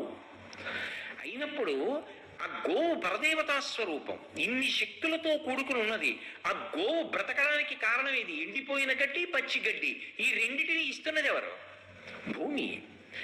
భూమి ఇచ్చి ఉండి ఉండకపోతే గో అంటే ఆవు, త్రాసత్రాణ అంటారు శంకరాచార్యులు వారు. త్రా అంటే రక్షించుట, ఆవుని రక్షించుట అంటే ఆవుకి అన్నం పెడుతున్నది, ఆవుకి కావలసిన గ్రాసం ఇస్తున్నది ఎవరు? భూమి. భూమి ఇస్తోంది కాబట్టి గోవులన్నీ నిలబడ్డాయి. గోవులన్నీ నిలబడ్డాయి కాబట్టి ధర్మం నిలబడుతోంది, దేవతానుగ్రహం కలుగుతోంది. కాబట్టి ఇప్పుడు గోవులను రక్షిస్తున్నది పర్వతముల చేత నిండి ఉన్నది ఏది? ఈ భూమి. దానికి ఆ శక్తి ఎక్కడిది? శివానుగ్రహం చేత కలిగింది. ఆ అనుగ్రహము భూమి యందు ప్రకటనమవుతోంది విభూతిగా. ఒక గోవు పచ్చిక తింటోంది, ఆ పచ్చిక అందులోంచి మొలవడం, గోవు తినడం, నెమరవేసి పాలివ్వడం శివుని యొక్క అనుగ్రహం చేత జరుగుతోంది. అందుకు మట్టిలోంచి వస్తోంది ఆ గడ్డి. ఒకడు వేసినా వేయకపోయినా గడ్డి మొలుస్తోంది గోవుల్ని కాపాడడానికి. అది శివానుగ్రహం. అందుకని పృథివిని శివుడిగా చూసి పూజించారు పెద్దలు. అలాగే మేదిని, ఒకప్పుడు ఇది మధుకైటవులు అనేటటువంటి రాక్షసుల యొక్క కొవ్వు చేత కప్పబడింది. అందుకని దీనికి మేదిని అని పేరు. పరశురాముడు ఒకప్పుడు ఈ భూమిని అంతటినీ కూడా గెలిచాడు. గెలిచి దీన్ని కశ్యప ప్రజాపతికి దానం చేసేశాడు. దానం చేసేశాడు కాబట్టి దీనికి కాశ్యపి అని పేరు వచ్చింది. కశ్యప ప్రజాపతికి చెందినది కాబట్టి, ఆయన దానం పుచ్చుకున్నాడు కాబట్టి ఇది కాశ్యపి. అలాగే దీనికి మహి అని ఒక పేరు. మహి అంటే పూజ అందుకొనుటకు అన్ని విధములా యోగ్యమైనది. అందుకే చూడండి, ప్రథమ పూజ దేనికి? భూమి పూజ అంటారు. ఇప్పటికీ మనం ఒక వ్రతం చేశామనుకోండి, మొట్టమొదట భూమిని ముట్టుకోండి అంటారు. భూమిని ముట్టుకున్న తర్వాత దాని మీద బట్ట వేస్తారు. ఇప్పుడు బట్టను ముట్టుకోండి అంటారు. బట్ట మీద బియ్యం పోస్తారు. తండ్రుల రాశిని ముట్టుకోండి అంటారు. దాని మీద కలశ పెడతారు. కలశ ముట్టుకోండి అంటారు. దాని మీద కొబ్బరి బొండం పెడతారు. దాన్ని ముట్టుకోండి అంటారు. అప్పుడు ప్రాణప్రతిష్ఠ చేస్తారు. అందులోకి దేవతలను ఆవాహన చేస్తారు. ఇప్పుడు మొట్టమొదటి పూజ దేనికి? భూమికి పూజ. అసలు నిద్ర లేచామనుకోండి, మొదటి నమస్కారం ఎవరికి? దానికి. ఎందుకని? ఇంత గొప్పగా భరిస్తున్నటువంటి భూమి ఏది ఉన్నదో దానికి నమస్కారం చేసేటప్పుడు స్త్రీ స్వరూపంగా చెయ్యండి. కానీ విభూతిని చెప్తున్నారా లేదా? సముద్ర వసనేదేవి పర్వత స్తనమండలే విష్ణుపత్తి నమస్తుభ్యం పాదాహతిం క్షమస్వమే. సముద్రములను బట్టలుగా కట్టుకున్నటువంటి దానా, ఈ పర్వతములన్నింటినీ వక్షోజములుగా కలిగినటువంటి దానా, ఓ విష్ణుపత్ని నీకు నమస్కరించుతున్నాను, ఇంతకన్నా నాకు దిక్కు లేదు, అందుకని కాలు పెట్టి దిగుతున్నానని ప్రథమ నమస్కారం చేస్తున్నావా లేదా? అందుకని గొప్ప గొప్ప పూజలు అందుకుంటోంది. ఈ పూజలు అందుకోగలిగిన శక్తి భూమికి ఎక్కడది? శివానుగ్రహం. ఆ శివానుగ్రహము చేత భూమి శివస్వరూపమైనది. అనుగ్రహం ఎందులోంచి వస్తుందో ఆ రూపమే. కాబట్టి భూమి అంతా శివస్వరూపమైంది. శివ అంటే మంగళం, శివ అంటే శోభనం, శివ అంటే కళ్యాణం, శివ అంటే ఎన్ని రకములైనటువంటి శోభనములు కలగాలని కోరుకుంటున్నామో అన్నిటి యొక్క పరంపర. కాబట్టి ఇప్పుడు పృథివీ కన్నా మనకి ఉపకారం చేసేది ఏది? అన్నిటికన్నా జ్యా అనొక పేరు భూమికి. ఎందుకని అంటే సమస్త ప్రాణులు దేనిలోకి వెళ్ళిపోతాయి అంటే ఇందులోకే వెళ్ళిపోతాయి. అన్ని ప్రాణులు ఇందులోకే వెళ్ళిపోవాలి. బ్రతికున్నంత కాలం ఇంత గొప్పవాడని చెప్పి మా ఇంటికి రండి, మా ఇంటికి రండి, మా ఇంటికి రండి అంటారు. ఊపిరి ఒక్కటి ఆగిపోయింది అనుకోండి, మా ఇంట్లో ఒక్కరోజు పడుకోబెట్టండి అనేవాళ్ళు ఉంటారా? ఎవరు ఉండరు. తన ఇంట్లోకి తీసుకెళ్లరు, వాడు కష్టపడి కట్టుకున్న ఇంట్లోకి కూడా తీసుకెళ్లరు, బయట పడుకోబెడతారు. ఎవరు పుచ్చుకుంటారు దాన్ని? ఎవరు ఉంచుకుంటారు? ఎవరు ఉంచుకోరు. అది చిట్ట చివరికి పుచ్చుకునేది ఎవరంటే ఆ తల్లి పుచ్చుకుంటుంది, ఆ భూమి తీసేసుకుంటుంది. తీసేసుకున్నప్పుడు కూడా ఒకటి జ్ఞాపకం పెట్టుకోండి, వెళ్ళిపోయిన ప్రాణుల శరీరములను అలాగే వదిలేశాడు అనుకోండి శివుడు, అసలు దీని మీద అడుగు పెట్టి నడవగలమా మనం? ఇన్ని కళేబరాలతో నిండిపోయి ఉంటుంది. ఇన్నిటినీ పరమమంగళప్రదంగా మట్టిగా మార్చేసుకుంటాడు. అన్నీ ఇందులోనే కలిసిపోయి, మా ముత్తాతగారు ఇందులోకి వెళ్ళిపోయారు, మా తాతగారు ఇందులోకి వెళ్ళిపోయారు, మా నాన్నగారు ఇందులోకి వెళ్ళిపోయారు, నేను ఇందులోకే వెళ్ళిపోతాను. కాబట్టి అన్ని కుక్కలు, నక్కలు, పిల్లులు, పందులు, పడిపోయిన చెట్లు అన్నీ ఎందులోకి వెళ్ళిపోతున్నాయి? అందులోకే వెళ్ళిపోతున్నాయి. అన్నిటినీ పుచ్చుకోగలిగిన శక్తి, ఇన్నిటిని భరించగలిగిన శక్తి ఎవరిది? ఆ భూమిది. ఆ భూమికి ఆ శక్తి ఎక్కడిది? శివశక్తి. శక్తి పదార్థము వేరుగా ఉండవుగా. నా ఉపన్యాసం నేను వస్తే వస్తుంది, నేనొకటి, నా ఉపన్యాసం ఒకటి కాదు. అలాగే శివుడు ఒకటి, భూమి ఒకటి కాదు. శివుడే భూమిగా ఉన్నాడు. అందుకే పృథివీ లింగం కాంచీపురంలో. అయినప్పుడు అన్నిటినీ తనలోకి తీసుకునేవాడై ఉన్నాడు. అన్నిటినీ తనలోకి తీసుకోవడం ఒకెత్తు, అన్ని వేళలా రాజుల చేత పరిపాలింపబడుతూ ధర్మాన్ని నిలబెట్టుకుంటూ ఉంటాడు. ధర్మాత్మల పట్ల ప్రీతి చెంది నిలబెడతాడు. అందుకే అవని అని ఒక పేరు, క్షమా అని ఒక పేరు. ఓర్పు అన్న మాట ఎవరి యందు నిలబడుతుంది అంటే భూమి యందు నిలబడుతుంది. అసలు దీనికి ఓర్పు లేదనుకోండి, అసలు ఇక ఆ ప్రాణి నిలబడదు, ఇక ప్రాణులు ఉండవు. ఎందుకో తెలుసా? ఓర్పు అన్న మాటకు అర్థం ఏంటంటే చేతకాక సహించడం కాదు. వాడు బాగుపడతాడులే అని శక్తి ఉన్నా పాడు చేయకుండా నిలబెడితే ఓర్పు అంటారు. తప్పు తెలుసుకుంటాడులే, బాగుపడతాడులే అని ఉపేక్ష వహించి ఊరుకుంటే ఓర్పు అంటారు. ఏమి చెయ్యలేక చేతకాక ఊరుకున్నాడు అనుకోండి, ఓర్పు పట్టాడు అనకూడదు. అంతకన్నా వాడికి ఇంకో మార్గం లేదు. ఇది తండ్రి యందు ఉంటుంది. చూడండి, తప్పు చెయ్యని బిడ్డడు లోకంలో ఎక్కడుంటాడు? తప్పు చెయ్యకుండా ఏ బిడ్డడు ఉండడు. కానీ బిడ్డడు తప్పు చేశాడని విడిచిపెట్టేసిన తండ్రి లోకంలో ఉండడు. శంకరుడై ఆఖరికి వాడు ఎన్ని పాడు చేస్తుండనివ్వండి, వాడి గురించి పూజలు చేస్తాడు, వాడు బాగుపడాలని కోరుకుంటాడు. తను వెళ్ళిపోయిన తర్వాత వాడు అన్నం తినడానికి ఏదైనా మిగల్చి ఇది వాడు ముట్టుకోవడానికి పాడు చేయడానికి వీలు లేకుండా దీనివల్ల బతికితే చాలని వాడికి దాన విక్రయాది హక్కులు లేకుండా దీని మీద వచ్చే రాబడి మాత్రమే అనుభవించాలని రాసి ఇంకా వాడి కర్మ అంటాడు తప్ప చంపి అవతల పారేస్తాను అన్నాడు తండ్రి. అది ఓర్పు.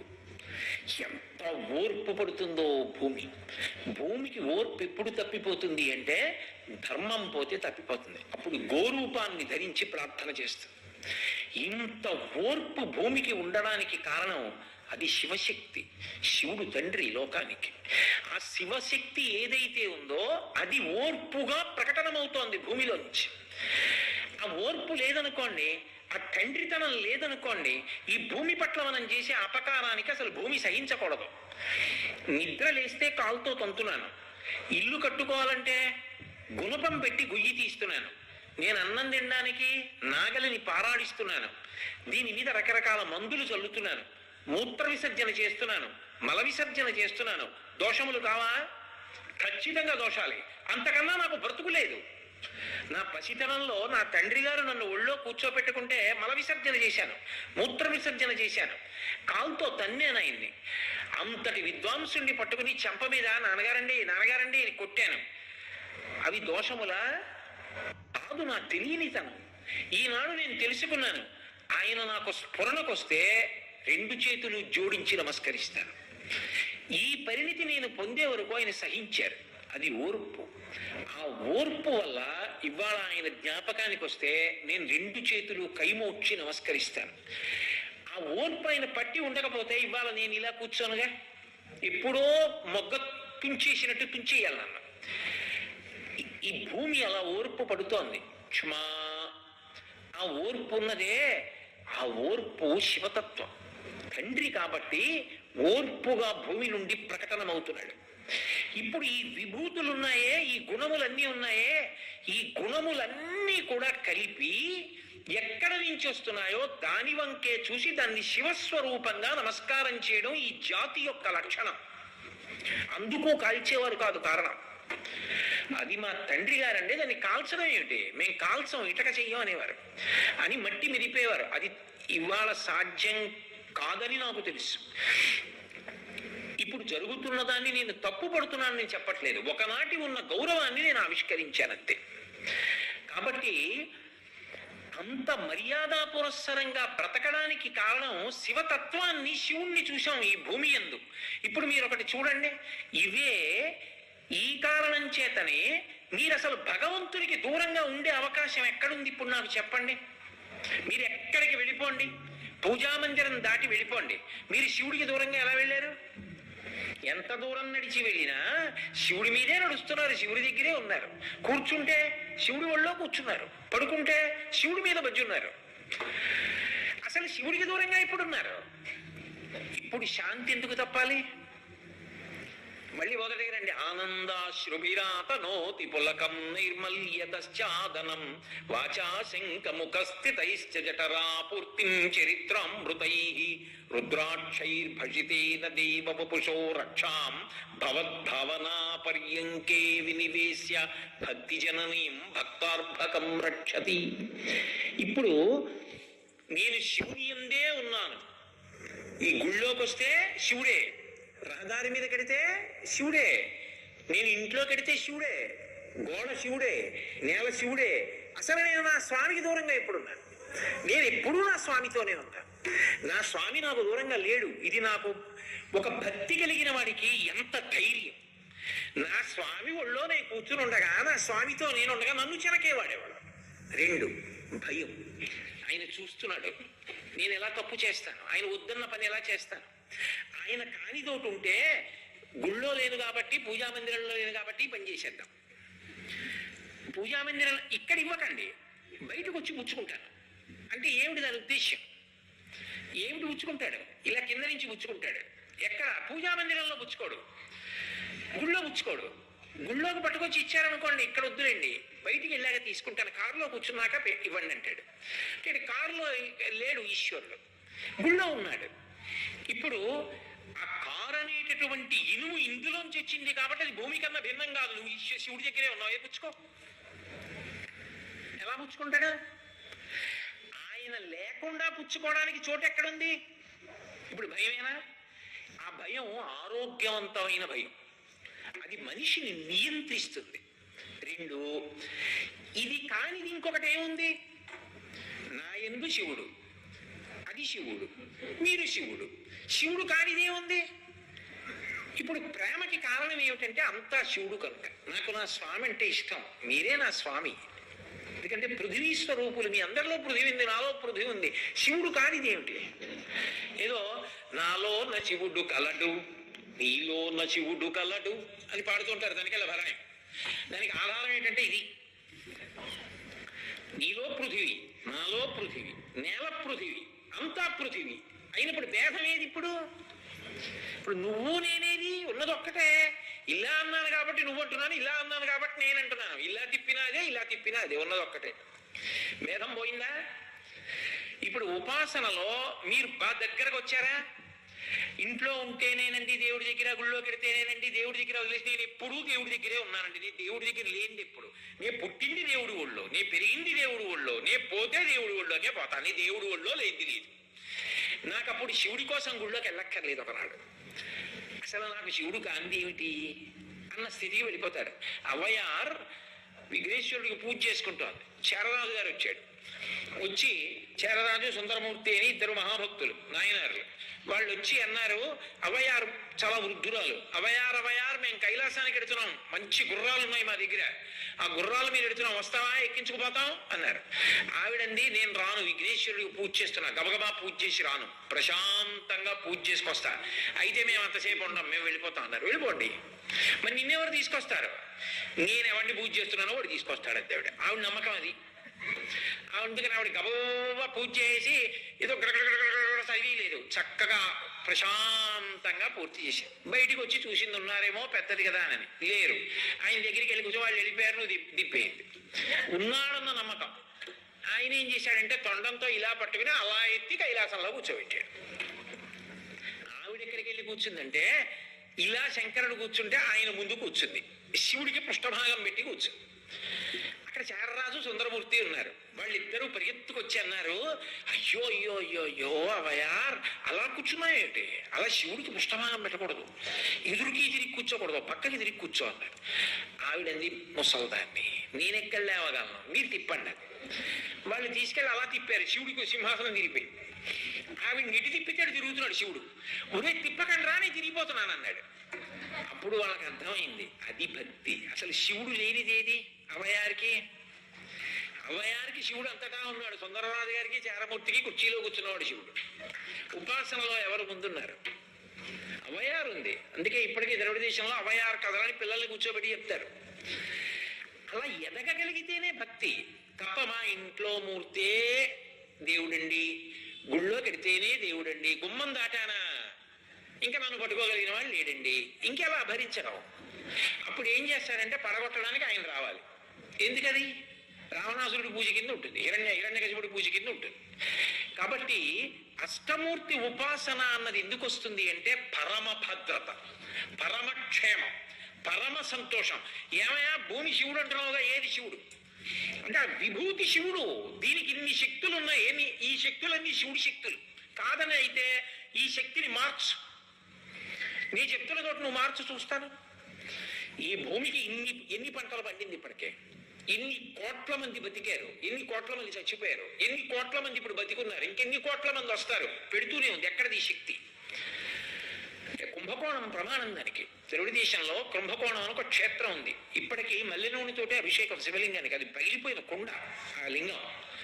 అది మహాప్రళయమునందు ఈ సమస్త జగత్తు కూడా కటిక చీకటైపోయి సూర్యచంద్రుల యొక్క గమనం ఉండదు, ప్రళయ జలాలతో నిండిపోయింది. అప్పుడు ఇక కన్ను పొడుచుకున్నా కానరాదు, ఒక్క జీవుడు ఉండడు.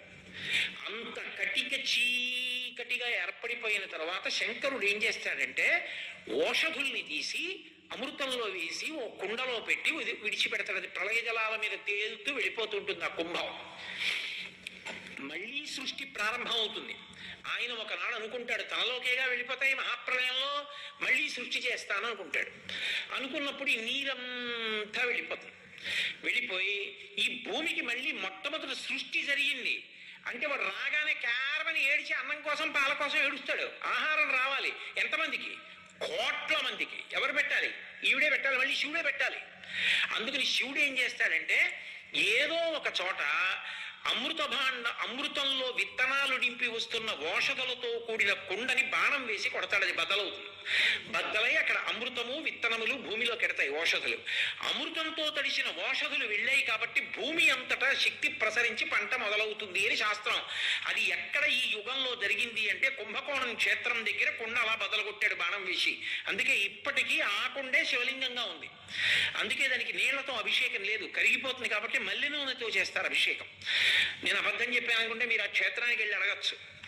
అందుకని కుంభము అంటే కుండ, కోణం అంటే కొట్టిన ప్రదేశం, కుంభకోణం అని ఆ క్షేత్రానికి పేరు. అంత గొప్ప క్షేత్రం. కాబట్టి అసలు ఈ భూమి యందు ఇంత పంట పండడానికి శక్తి పెట్టిన వాడెవరో, ఏ శక్తిగా ఉండే అన్నం పెడుతున్నాడో వాడు శివుడు. కాదంటే ఏది నువ్వు తీసే ఆ శక్తి చూస్తాను. ఈ భూమిని అంతటి నుంచి ఆ శక్తి నీ తరం కాదు. అందుకని మేము శివుడిగా చూస్తున్నాం ఈ భూమిని. అయినప్పుడు అసలు నాకు నా తండ్రి లేని చోటు ఎక్కడుంది? ఎప్పుడుంది? ఎప్పుడూ లేదు. నేను ఎక్కడికి వెళ్ళనివ్వండి భగవంతుడి దగ్గరే ఉన్నాను. నేను భగవంతుడికి దూరంగా ఉన్నానన్న కాలము కానీ భగవంతుడికి దూరంగా ఉన్న దేశం కానీ నాకు లేవు. కానీ ఆర్తి పుట్టింది. ఈ పృథివీ అంతా లింగమైపోయి నిలబడి ఉండే ఒక చోట లింగస్వరూపాన్ని పొందితే నాకు దాన్ని చూడాలనుంది అనిపించింది అనుకోండి. అది కాంచీపురంలో ఏకాంబరేశ్వర లింగం. అక్కడికి వెళ్ళి అభిషేకం చేశాడనుకోండి, సమస్త పృథివీ విభూతులకు చేశాడు అని గుర్తు. అందుకే ఎక్కడి నుంచి వచ్చింది ఆ లింగం? ఇప్పటికీ చూడండి, మనకి అభిషేకం చెయ్యాలి అంటే అత్యంత తేలిక మార్గం ఏది అంటే పృథివీ లింగం. ఏటి ఒడ్డుకి వెళ్ళి బంకమన్ను తీసుకొచ్చి శివలింగ స్వరూపాన్ని చేసి అక్కడ పెట్టి దానికి అభిషేకం చేస్తారు. అలాగే పార్వతీదేవి ఒకానొకప్పుడు ఒక కారణం చేత శివలింగాన్ని చేసింది. ఇసుకతో లింగం చేసి పూజ చేస్తోంది ఆవిడ, మళ్ళీ శంకరుణ్ణి చేరుకోవడానికి. చేస్తుండగా శంకరుడు పరీక్ష పెట్టాడు. పరీక్ష అంటే మళ్ళీ మీరు ఆవిడ్ని పరీక్షించాలనుకోకూడదు, లోకమునకు ఆవిడ భక్తిని ప్రకటనం చేయడానికి చేసిన మార్గాన్ని గుర్తుపెట్టుకోవాలి. అందుకని ఆయన ఏం చేశాడంటే జటాజూటంలోంచి పెద్ద ప్రవాహాన్ని విడిచిపెట్టాడు. ఆ ప్రవాహం వచ్చేస్తాను. ఇప్పుడు ఆవిడికి తను కొట్టుకుపోతానని భయం కాదు, ఆదిశక్తి. ఆవిడ ఎక్కడ కొట్టుకుపోతుంది? అది శివుడు, సైకతలింగం, మట్టితో చేసింది, అది విడిపోతుంది నీటిలో. దాని లక్షణం అది. ఆవిడ తట్టుకోలేదు, ఎందుకంటే అది తన భర్త. అందుకని ఆవిడ ఎలా, తన పక్కన దుర్గమ్మ ఉంది, దుర్గమ్మని పిలిచి ఆ వస్తున్నటువంటి జలాలన్నింటినీ బంధించండి. వెంటనే దుర్గమ్మ తన కమండలంలోకి పట్టేసింది ఆ నీటిని. ప్రళయ జలబంధిని అంటారు. అంత ప్రవాహం చప్పుడు వస్తే తపస్సులో ఉన్న ఆవిడ కళ్ళు విప్పి చూసి అంతెత్తునొస్తోంది ప్రవాహం. కంప కంప అంది. ఇంత నీరు వస్తోంది, ఈ లింగం వెళ్ళిపోతుందేమో అని భయాన్ని వ్యక్తం చేసింది, ఆందోళన వ్యక్తం చేసింది. అందుకని ఆ వచ్చిన ప్రవాహాన్ని కంప అంటారు. అది కమండలంలోకి పట్టేసింది ఆవిడ. ఆ దుర్గా ప్రళయ జలబంధిని అని పిలుస్తారు, అందుకే కాంచీపురంలో. ఆ ప్రవాహం కొత్త కిందకి వెళ్ళిపోయింది. ఇప్పటికీ మీరు చూడొచ్చు ఆ కంపా నదిని. అయితే కాంచీపురంలో అందరికీ అది చూసే అవకాశం కలగదు, కష్టం. ఒక్క చూడాలి అనుకుంటే కామకోటి మఠం వారిని సంప్రదిస్తే వారు అనుగ్రహిస్తారు. పక్కన తాళాలు తీస్తారు, తాళాలు తీస్తే లోపలికి ఎడతారు. వెడితే కళ్యాణ మంటపం ఉంది. ఇప్పుడు దురదృష్టవశాత్తు అవన్నీ గబ్బిలాలు పట్టేసి ఉన్నాయి. కళ్యాణ మంటపం శివకేశవులు ఇద్దరికి ఒకసారి జరిగేది అక్కడ కళ్యాణం. ఒకప్పుడు కాంచీపురంలో వరదరాజస్వామికి ఏకాంబరేశ్వరుడికి పక్క కళ్యాణం జరిగేది. ఆ మంటపానికి దగ్గరలో కింద పెడుతూ ఉంటుంది ప్రవాహం, అది కంపా నది. ఇప్పటికీ కింద ప్రవహిస్తూ ఉంటుంది. అటువంటి కంప దుర్గమ్మ పట్టేసింది. శివుడు చూశాడు, ఏం చేస్తుందో చూద్దాం. అంతకన్నా పెద్ద ప్రవాహాన్ని విడిచిపెట్టాడు. వెంటనే తన అన్నగారు నారాయణుణ్ణి ప్రార్థించింది.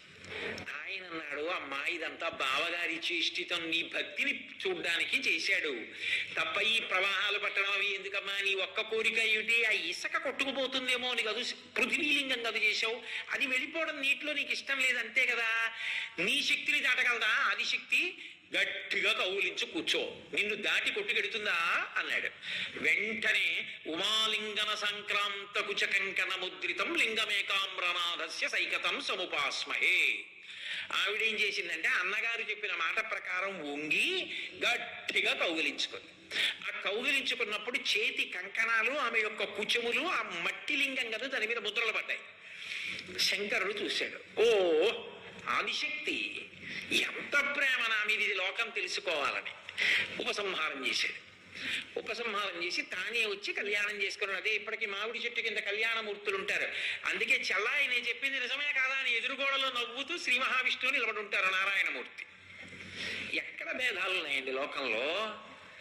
కాబట్టి అంత సంతోషంగా కామాక్షి ఏకాంబరేశ్వరుల యొక్క కళ్యాణం ఇప్పటికీ సుగంధ కుత్తలాంబ అంటారు. ఆ వివాహం జరుగుతుంది. ఇప్పటికీ మనం చూస్తే మామిడి చెట్టు కింద ఉంటాయి కళ్యాణమూర్తులు. అది పృథివీలింగం. అమ్మవారు చేసిన లింగం ఏది ఉందో, ఏది ప్రవాహం నుంచి రక్షింపబడిందో, దేని మీద ఇప్పటికీ పార్వతీదేవి యొక్క కంకణ ముద్రలు కుచుముద్రలు ఉన్నాయో అది. అందుకే ఇప్పటికీ కూడా ఏ పదార్థంతో అభిషేకం లేదు. కాంచీపురంలో ఏకాంబరేశ్వర లింగానికి ఒక్క మల్లె నూనెతో అభిషేకం చేస్తారంతే. పక్షి గూడు ఎలా ఉంటుందో, బంగారు పిచ్చుకని ఉంటుంది, దాని గూడు గమ్మత్తుగా ఉంటుంది, ఇలా నిలువుగా కవాటంలా ఉండి కింద ఏదో పావులు పట్టేవాళ్ళు ఊతారే అలా ఉంటుంది. అలా ఉన్నటువంటి ఆ పిచ్చుకల గూడు లాంటి ఆ పృథివీలింగానికి ఇప్పటికీ అభిషేకం మల్లె నూనెతోటే చేస్తారు. నల్లగా ఉంటుంది లింగం. వెనక గోడలో ఇద్దరు కళ్యాణమూర్తులు ఉంటారు. అది కాంచీపురంలో పృథివీలింగం. మనం ఉపాసన అన్న మాటకు అర్థం ఏమిటి? ఎవరిని ఉపాసన చేస్తున్నామో వాళ్ళ లక్షణాలు మనకి రావాలి కదూ, అది ఉపాసన అంటే. చాలా కాలం మనకి ఇష్టమైన వాడితో తిరుగుతున్నాం అనుకోండి, వాడికి ఇష్టమైనవి ఏవి చేస్తుంటాడో వాళ్ళ మనం కూడా చేస్తుంటాం కదా. ఆయన ఎప్పుడు దేవాలయాలకు వెళ్తుంటాడు అని కొన్నాళ్ళకి మనకి ఆలయాలకు వెళ్ళడం అలవాటు అవుతుంది. ఆయన ఎప్పుడు ఏదో మంచి గ్రంథాలు చదువుకుంటే మనకి కొన్ని పుస్తకాలు తెచ్చు చదువుకోవడం అలవాటు అవుతుంది. ఆయన ఎంతో ప్రేమగా మాట్లాడతాడు, మనకి అలా మాట్లాడడం అలవాటు అవుతుంది. శివుడి కొడుకులం మనం అయితే మనందరం తెల్లవారి లేస్తే ఆయన దగ్గరే కూర్చోవడం అలవాటు అయితే ఆయన లక్షణాలే మనకి వస్తాయి. అందులో మొదటి లక్షణం రావలసింది వచ్చేది ఏది అంటే క్షమా, ఓర్పు. అది అత్యంత ప్రధానం. ఎందుకో తెలుసా?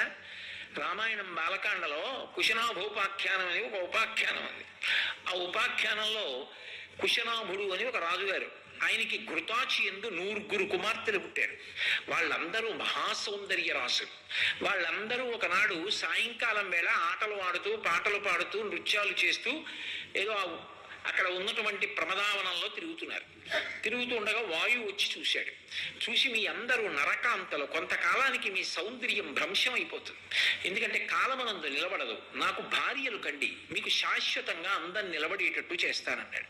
వాళ్ళన్నారు, నువ్వు ధర్మం తప్పి మాట్లాడుతున్నావే, అందంగా ఒక కన్య కనపడినంత మాత్రాన నాకు భార్యవి కమ్మని అడగచ్చా?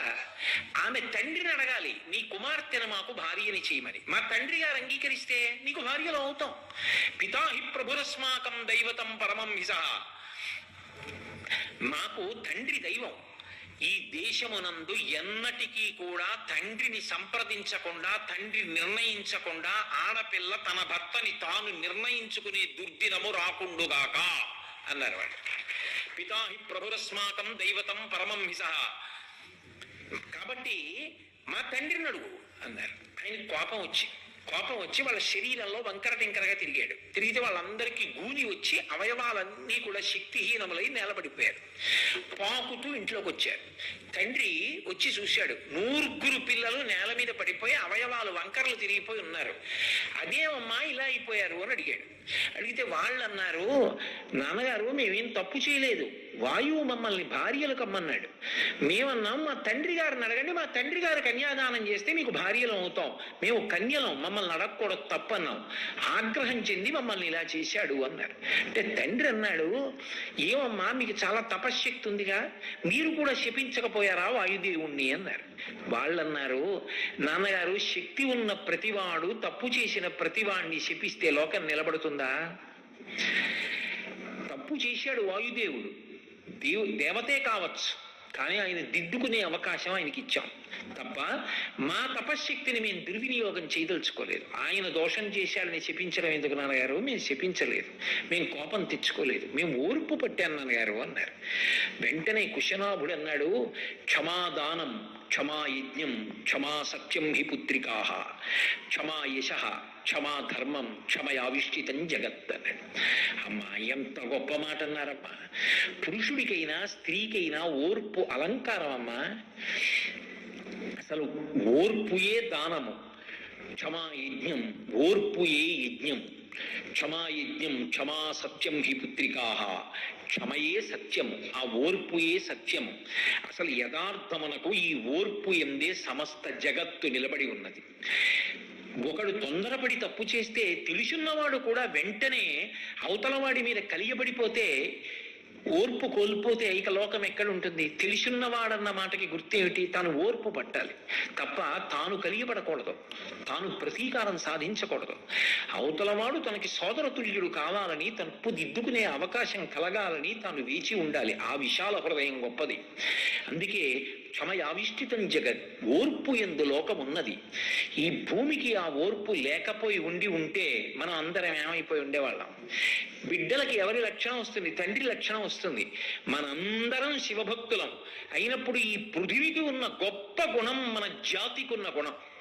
అందుకే భారతీయులు అంటే ఓర్పుకి మారు పేరు. చేతకాక ఓర్చుకున్న వాళ్ళు కారు, ధర్మం కోసం ఓర్చుకున్న వాళ్ళు.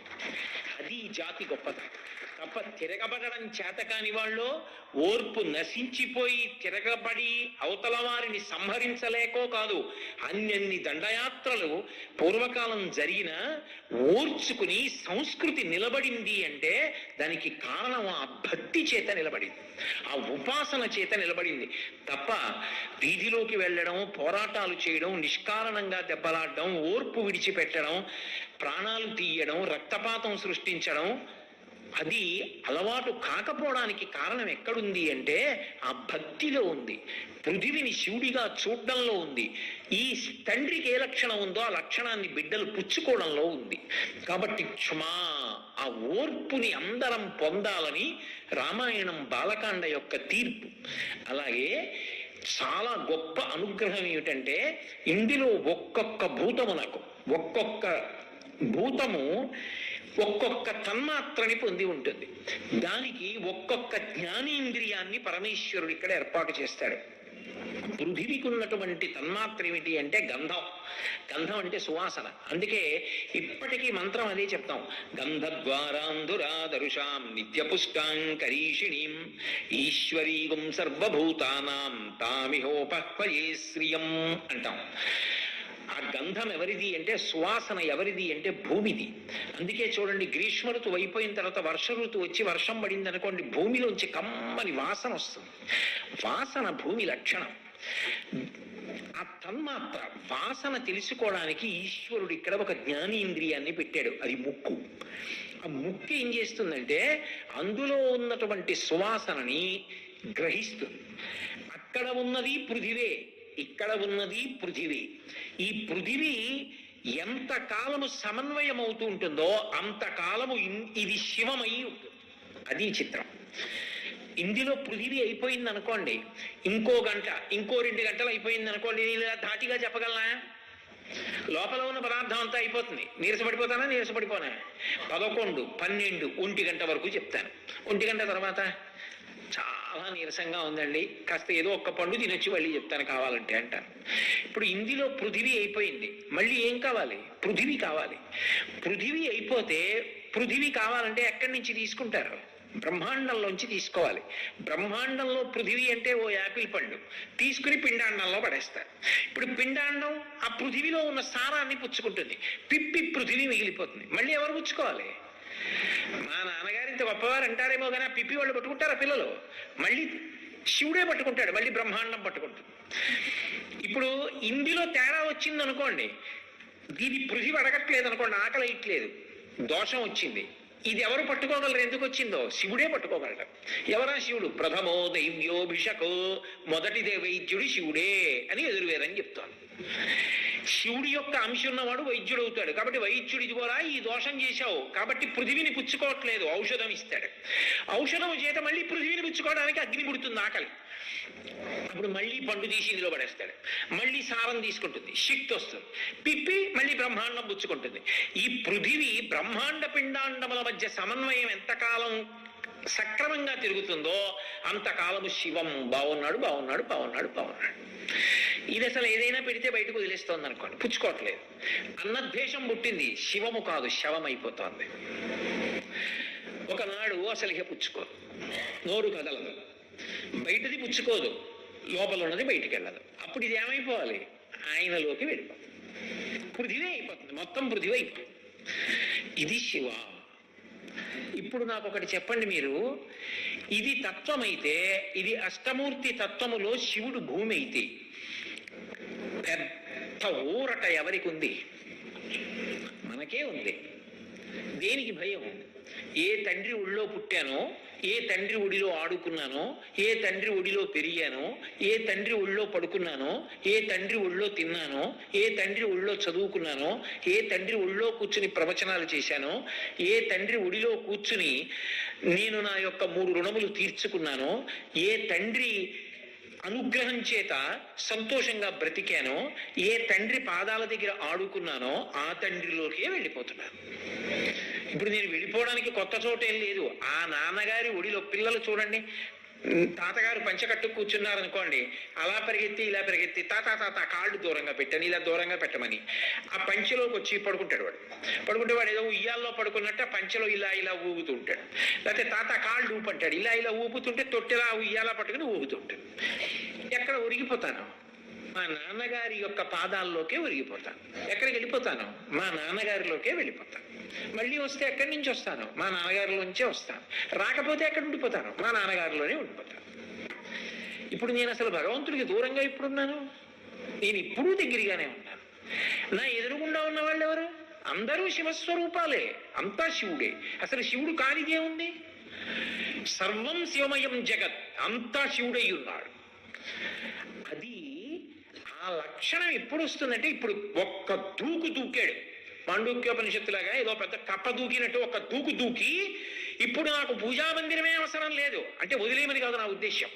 నా పూజా మందిరంలో ఉన్నవాడు దేవాలయంలో ఉన్నాడు, దేవాలయంలో ఉన్నవాడు అంతటా ఉన్నాడు. అసలు వాడు లేనిది వాడు కానిది నాకు లేదు. ఇప్పుడు ఎంత ఊరట నాకు చెప్పండి, ఎంత ఎదిగారు, ఎంత ఎదిగి ఎంత ఊరట పొంది నేను భగవంతుడికి దగ్గరగా ఉన్నాను. నాకేం భయం లేదు. నా స్వామి సర్వకాలముల యందు నన్ను కాపాడుతాడు. నేను ఉన్నది ఆయన దగ్గరే. ఇది ఊరట, ఇది పాప భంజనమునకు కారణం. నేను ఎలా దోషం చేస్తాను? ఉన్నది ఆయన దగ్గరే అయినప్పుడు, ఆయన పాదాల్లోనే ఉన్నప్పుడు, ఆయన దగ్గరే ఆడుకుంటున్నప్పుడు నేను ఆయనకి నచ్చని పని నేను చేసే అవకాశం ఏముంటుంది? పిల్లవాడు ఏం కోరుకుంటాడు? ఆఖరి అమ్మ ఒళ్ళో పడుకున్నంత ధైర్యం, నాన్నగారి దగ్గర పడుకున్న ధైర్యం వాడికి ఎక్కడి నుంచి వస్తుంది? నాన్నగారి గుడ్డల మీద పడుకుని జోకొడుతుంటే వాడు అలా నాన్నగారి గుడ్డల మీదే నిద్రపోతాడు. దేనికి చావు అంటే భయం. చిట్ట చివరికి నేను ఒరిగిపోయేది ఆయన పాదాల్లోకే ఒరిగిపోతాను. నేను ఒరిగిపోవడం అన్న రోజు వస్తే అది ఎక్కడ ఒరిగిపోతున్నాను అంటే ఆయన పాదాల్లో ఒరిగిపోతున్నాను. కాబట్టి దేనికి బెంగ? ఎవరో గడుసు కవి ఓ మాట అన్నాడు, ఇక్కడ ఉన్నంత కాలం ఇక్కడి అనుబంధాలు శివుణ్ణి చూస్తాను, ఒకవేళ ఒరిగిపోతే ఇంతకు ముందు నన్ను కన్నవాళ్ళు వెళ్ళిపోయి చాలా కాలమైంది, వాళ్ళని చూస్తాను. దేనికి బెంగ? కాకినాడలో ఉంటే కాకినాడలో ఉన్న ఆప్తుల్ని చూస్తాను, విశాఖపట్నం వస్తే విశాఖపట్నంలో ఉన్న ఆప్తుల్ని చూసి సంతోషిస్తున్నాను. ఎక్కడైనా సంతోషమే. ఇక్కడ ఉంటే ఇక్కడ చుట్టూ ఉన్న వాళ్ళని చూసి సంతోషిస్తున్నాను, అక్కడికి వెళితే నన్ను కని నాకన్నా ముందు వెళ్ళిపోయిన వాళ్ళని చూసి సంతోషిస్తాను. దేనికి బెంగ నాకు? పైగా నేను ఉన్నా ఆయన దగ్గరే, నేను వెళ్ళి పడిపోయినా ఆయన దగ్గరే. ఎప్పుడు నేను ఉండేది ఆయన దగ్గర. ఆయన కాకుండా నాకు ఉండడానికి ఏముంది కనుక నేను ఎప్పుడూ ఆయన దగ్గరే ఉంటున్నాను. ఇప్పుడు నాకు ఎంత ఊరట, ఎంత ధైర్యం. అసలు భగవంతుడికి దూరంగా నేను లేను. ఇది ఉపాసనలో ఎంత దగ్గరకి జరిపింది, ఎంత దగ్గరగా వెళ్ళారు. ఇది అష్టమూర్తి తత్వంలో పృథివీ తత్వంగా మనం పూజ చేస్తాం. పృథ్వీ అన్న మాట రావడానికి కారణం ఏమిటంటే చాలా లెస్సగా ఘనమై గొప్పదై ఉన్నది అంటే ఇంకా ఎన్ని విశేషాలు ఉండాలో అన్ని ఉన్నాయి ఇందులో. అవన్నీ శివ విభూతులు కాదు. ఒకానొక నాడు పృథు చక్రవర్తి చేత, పృథు మహారాజు గారి చేత ఈ భూమి అందరికీ అన్నీ ఇచ్చేటట్టుగా మళ్ళీ లెస్సగా సంస్కరింపబడింది. ఎవరెవరికి ఏం కావాలో వాటన్నింటినీ దూడలుగా చేసి మళ్ళీ భూమి నుంచే పితుక్కున్నారు భాగవతంలో. కాబట్టి పృథువు చేత లెస్సగా సంస్కరింపబడింది కాబట్టి పృథ్వీ అయింది. ఇవన్నీ ఇన్ని గుణములు ఎందులో ఉన్నాయంటే ఈ భూమి ఎందున్నాయి. ఇవన్నీ ఎవరి విభూతులు అంటే పరమశివుడి విభూతులు. ఇప్పుడు ఈ విభూతులన్నీ కలిపి మూర్తిమంతమయ్యాయి అనుకోండి, అంటే ఒక రూపు దాల్చాయి అనుకోండి. ఆ రూపే ఈ మట్టి, ఈ భూమి. ఇప్పుడు నేను ఒక గడ్డ తీసిలా అన్నాను అనుకోండి, ఇలా అంటే మృత్తిగా అలా మెత్తగా అయిపోవడం శివలక్షణం. అందులో నీళ్లు పోసో విత్తెట్టారనుకోండి, రేపు మొక్క రావడం శివలక్షణం. దానికి ఒక కాయ కాయడం శివానుగ్రహం. కదలకుండా ఉండడం శివానుగ్రహం. విశాలంగా ఉండడం శివానుగ్రహం. మనందరినీ మోయడం శివానుగ్రహం. దాని లోపలంత ఐశ్వర్యం ఉండడం శివానుగ్రహం. ఆఖరణ అందరూ అందులో కలిసిపోవడం శివానుగ్రహం. ఆ అనుగ్రహము అన్న మాట ఏది ఉందో అది కంటికి కనపడదు. దేని వలన మొలకెత్తుతోంది కనపడదు, దేని వలన భరిస్తోంది కనపడదు. కానీ అవన్నీ కలిసి చూడాలనుకుంటే అదే ఈ పృథివీ, అదే శివుడు.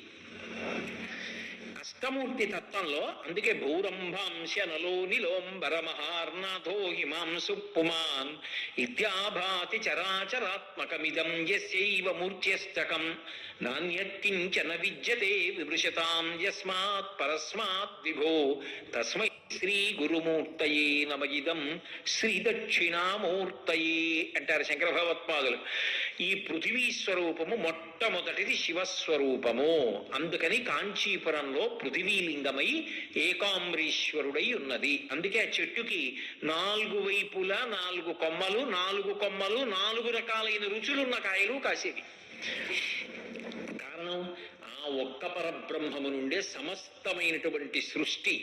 ఆయనే సృష్టికర్త, ఆయనే స్థితికర్త, ఆయనే ప్రళయకర్త, ఆయనే ఆత్మత్రాణపరాయణుడు. లంపటము నివారింపను సంపద కృప చెయ్య జయము సంపాదింపన్ సంపెడి వారివదింపను సొంపారగనికి చెల్లు సోమార్థధరా అంటారు. అటువంటి తత్వం ఏదున్నదో దాన్ని పృథివీ తత్వంగా, పృథివీలింగంగా చూసి ఉపాసనలో దగ్గరగా జరిగి భేదభావాలు మరిచిపోయి అంతటా భగవంతుణ్ణి చూసి సంతోషించగలిగినటువంటి సంస్కారమును పొందినటువంటి జాతిగా మన జాతి నిలబడడానికి ప్రధాన కారణం అష్టమూర్తి తత్వం. అటువంటి తత్వంలో ఇవాళ మీకు నేను ఒక లింగ స్వరూపాన్ని గురించి, భూమిని గురించి, ఆ భూమి శివస్వరూపంగా ఎలా అనుగ్రహిస్తోంది, ఆ విభూతులు మూర్తివంతమైతే అష్టమూర్తులలో ఒక మూర్తిగా శివుడు ఎలా ఉన్నాడు. అప్పుడు ఏమంటారు దీన్ని అంటే శివుని యొక్క శర్వ అన్న రూపంగా పిలుస్తారు. అందుకే క్షితిమూర్తయే శర్వాయ క్షితిమూర్తయే నమః. శర్వ అన్న పేరుతో శివుణ్ణి పిలిస్తే భూమిని శివస్వరూపంగా భావన చేసి పూజించినట్టు.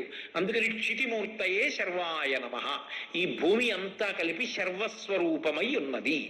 ఆయన భార్య ఈ భూమి యందు అన్ని శక్తుల రూపంగా ఉంది, శర్వాణి అయి ఉన్నది. అందుకే ఈ శర్వ అన్న నామం శివుడికి విష్ణువుకి కూడా అన్వయం అయిపోతుంది. అందుకే భేదం ఉండదు, భేదం లేకుండా పెడుతుంది తత్వం ఏదైనా కూడా. అందుకే విష్ణు సహస్రనామ స్తోత్రంలో ఇదే నామం అన్వయం. కాబట్టి అష్టమూర్తి తత్వంలో మొదటదైనటువంటి పృథివీలింగం గురించి ఇవాళ చెప్పి ఉన్నాను.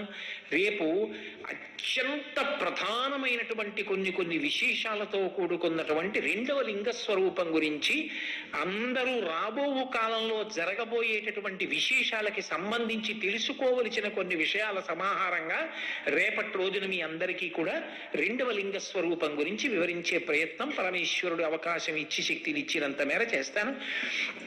మంగళాశాసనపరై మదాచార్య పురోగమై సర్వైశ్చ పూర్వైరాచార్యై సత్కృతాయాస్తు మంగళం. మంగళం కౌసలేంద్రాయ మహనీయ గుణాత్మనే చక్రవర్తి తనూజాయ సర్వభౌమాయ మంగళం. ఉమాకాంతాయ కాంతాయ కామితార్థప్రదాయినే శ్రీగిరీశాయ దేవాయ మలినాథాయ మంగళం. సర్వం శ్రీ ఉమామహేశ్వర పరబ్రహ్మార్పణమస్తు. స్వస్తి. ఈ వీడియో గనక మీకు నచ్చినట్లయితే దయచేసి లైక్ చేయగలరు. ఓం నమః శివాయ.